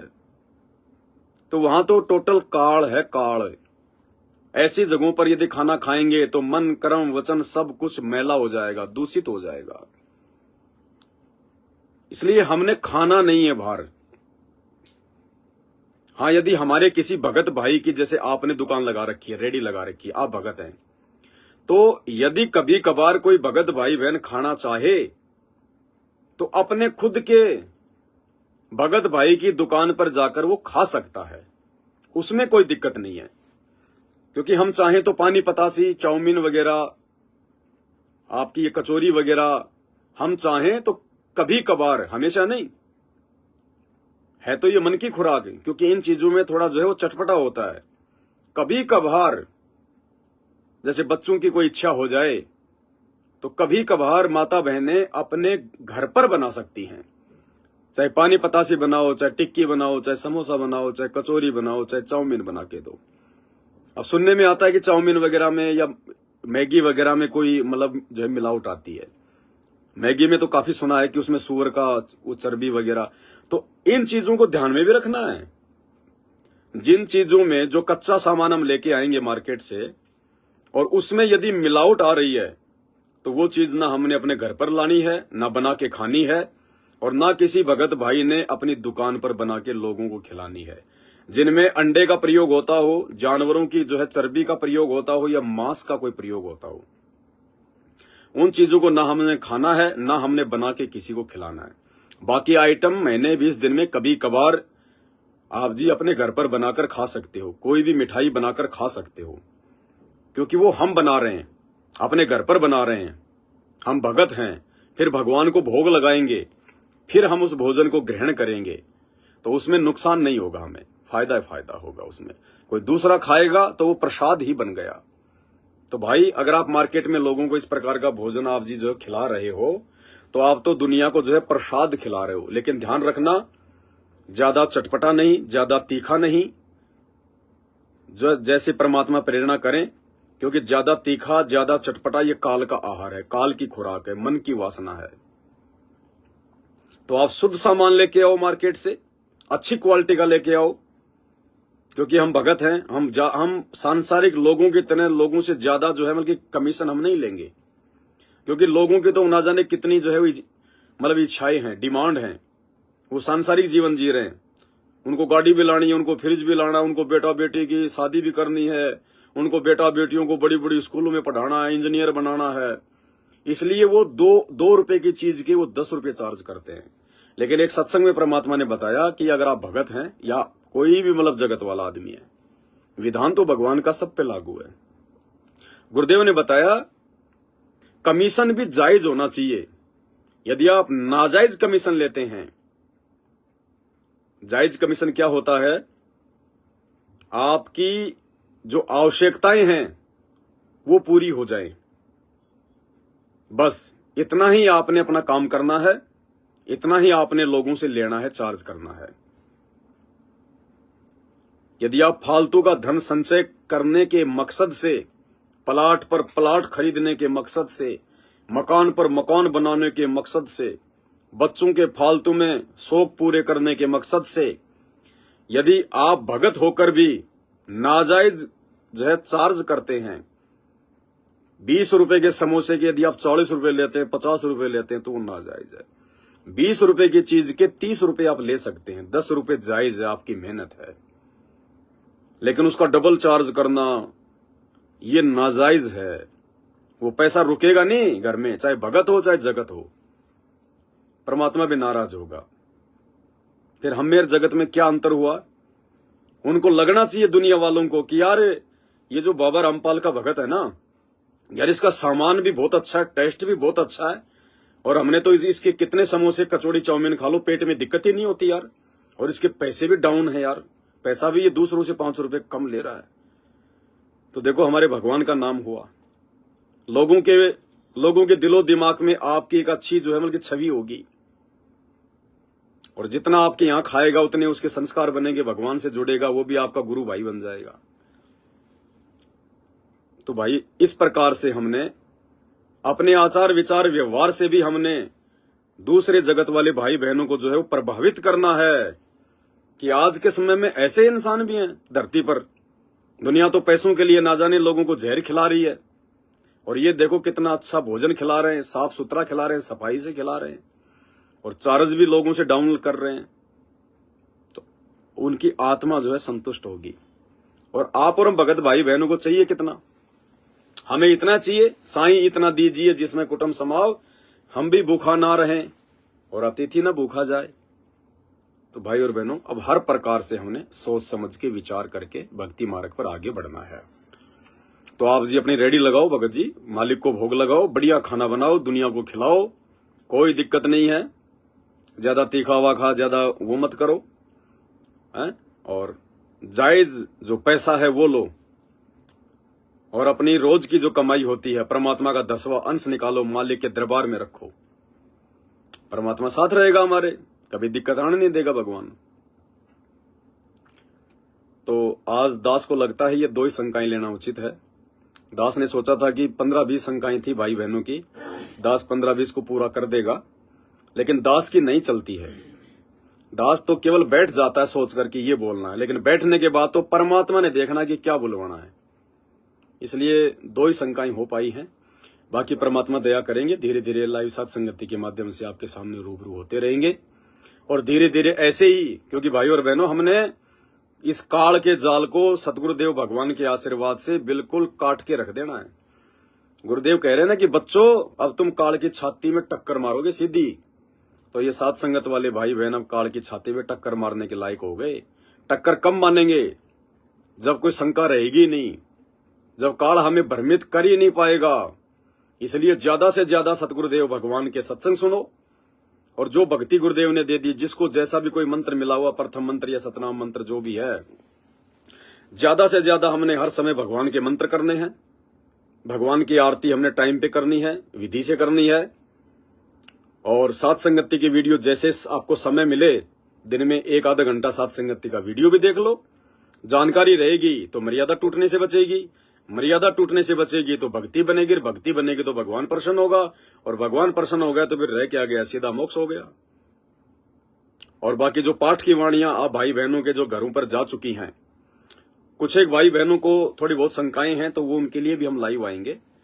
बाकी जिस समय आप जी अपना कोई मंत्र करो, आरती करो या सत्संग सुनो अपने घर पे या अपनी दुकान पे, जहां पे अपने पाठ प्रकाश की वाणियां जो है वो चला रखी हैं, तो आप जी आरती करते समय, सत्संग सुनते समय, मंत्र जाप करते समय आप जी चाहो तो पाठ की वाणियों को दंडवत प्रणाम करके जो है मतलब बंद भी कर सकते हो, चाहो तो आवाज को बिल्कुल धीरे भी कर सकते हो कि आपको जो है डिस्टर्ब ना करे, इस प्रकार से। बाकी दास उसके ऊपर एक पूरा लाइव बनाएगा हर प्रकार की शंकाओं को लेकर, भोग वाग को लेकर बहुत सारी शंकाएं भाई बहनों को, क्योंकि शंकाओं का समाधान होना बहुत जरूरी है भाई और बहनों।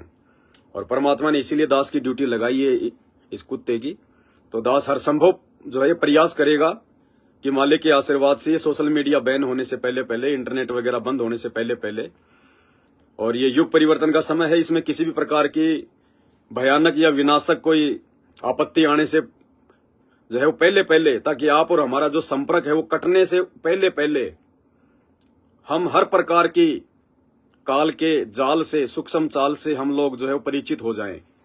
और जब हमारा संपर्क आपस में नहीं रहेगा, वो हमारी परीक्षा का समय होगा, जो विनाशकारी समय आगे आ रहा है, युग परिवर्तन का समय जो आ रहा है, प्राकृतिक आपदाओं का समय आ रहा है। उस समय आज वर्तमान में जो जानकारी हम ले रहे हैं ये आगे हमारे काम आएंगी, हमें दृढ़ता देंगी, टूटने नहीं देंगी, झुकने नहीं देंगी, डरने नहीं देंगी। तो आज के लाइव वीडियो में केवल इतना ही। गुरुदेव भगवान के आशीर्वाद से फिर लाइव आएंगे। लाइव आने से पहले दास आपको सूचित कर दिया करेगा 10-15 मिनट पहले। आप जी देख लिया करो फेसबुक पर दास का जो पेज है पवन दास इज लाइव, आप फेसबुक पर जाकर ऊपर लिखें पवन दास इज लाइव, दास का फेसबुक पेज आ जाएगा। दिन में 2-4 बार तो आप जी उसको देख ही लिया करो कि कोई नया वीडियो आया है नहीं आया है, लाइव आई है नहीं आई, ताकि जानकारी रहेगी। तो आज के लाइव में केवल इतना ही। बंदी छोड़ सतगुरु रामपाल जी भगवान की जय हो।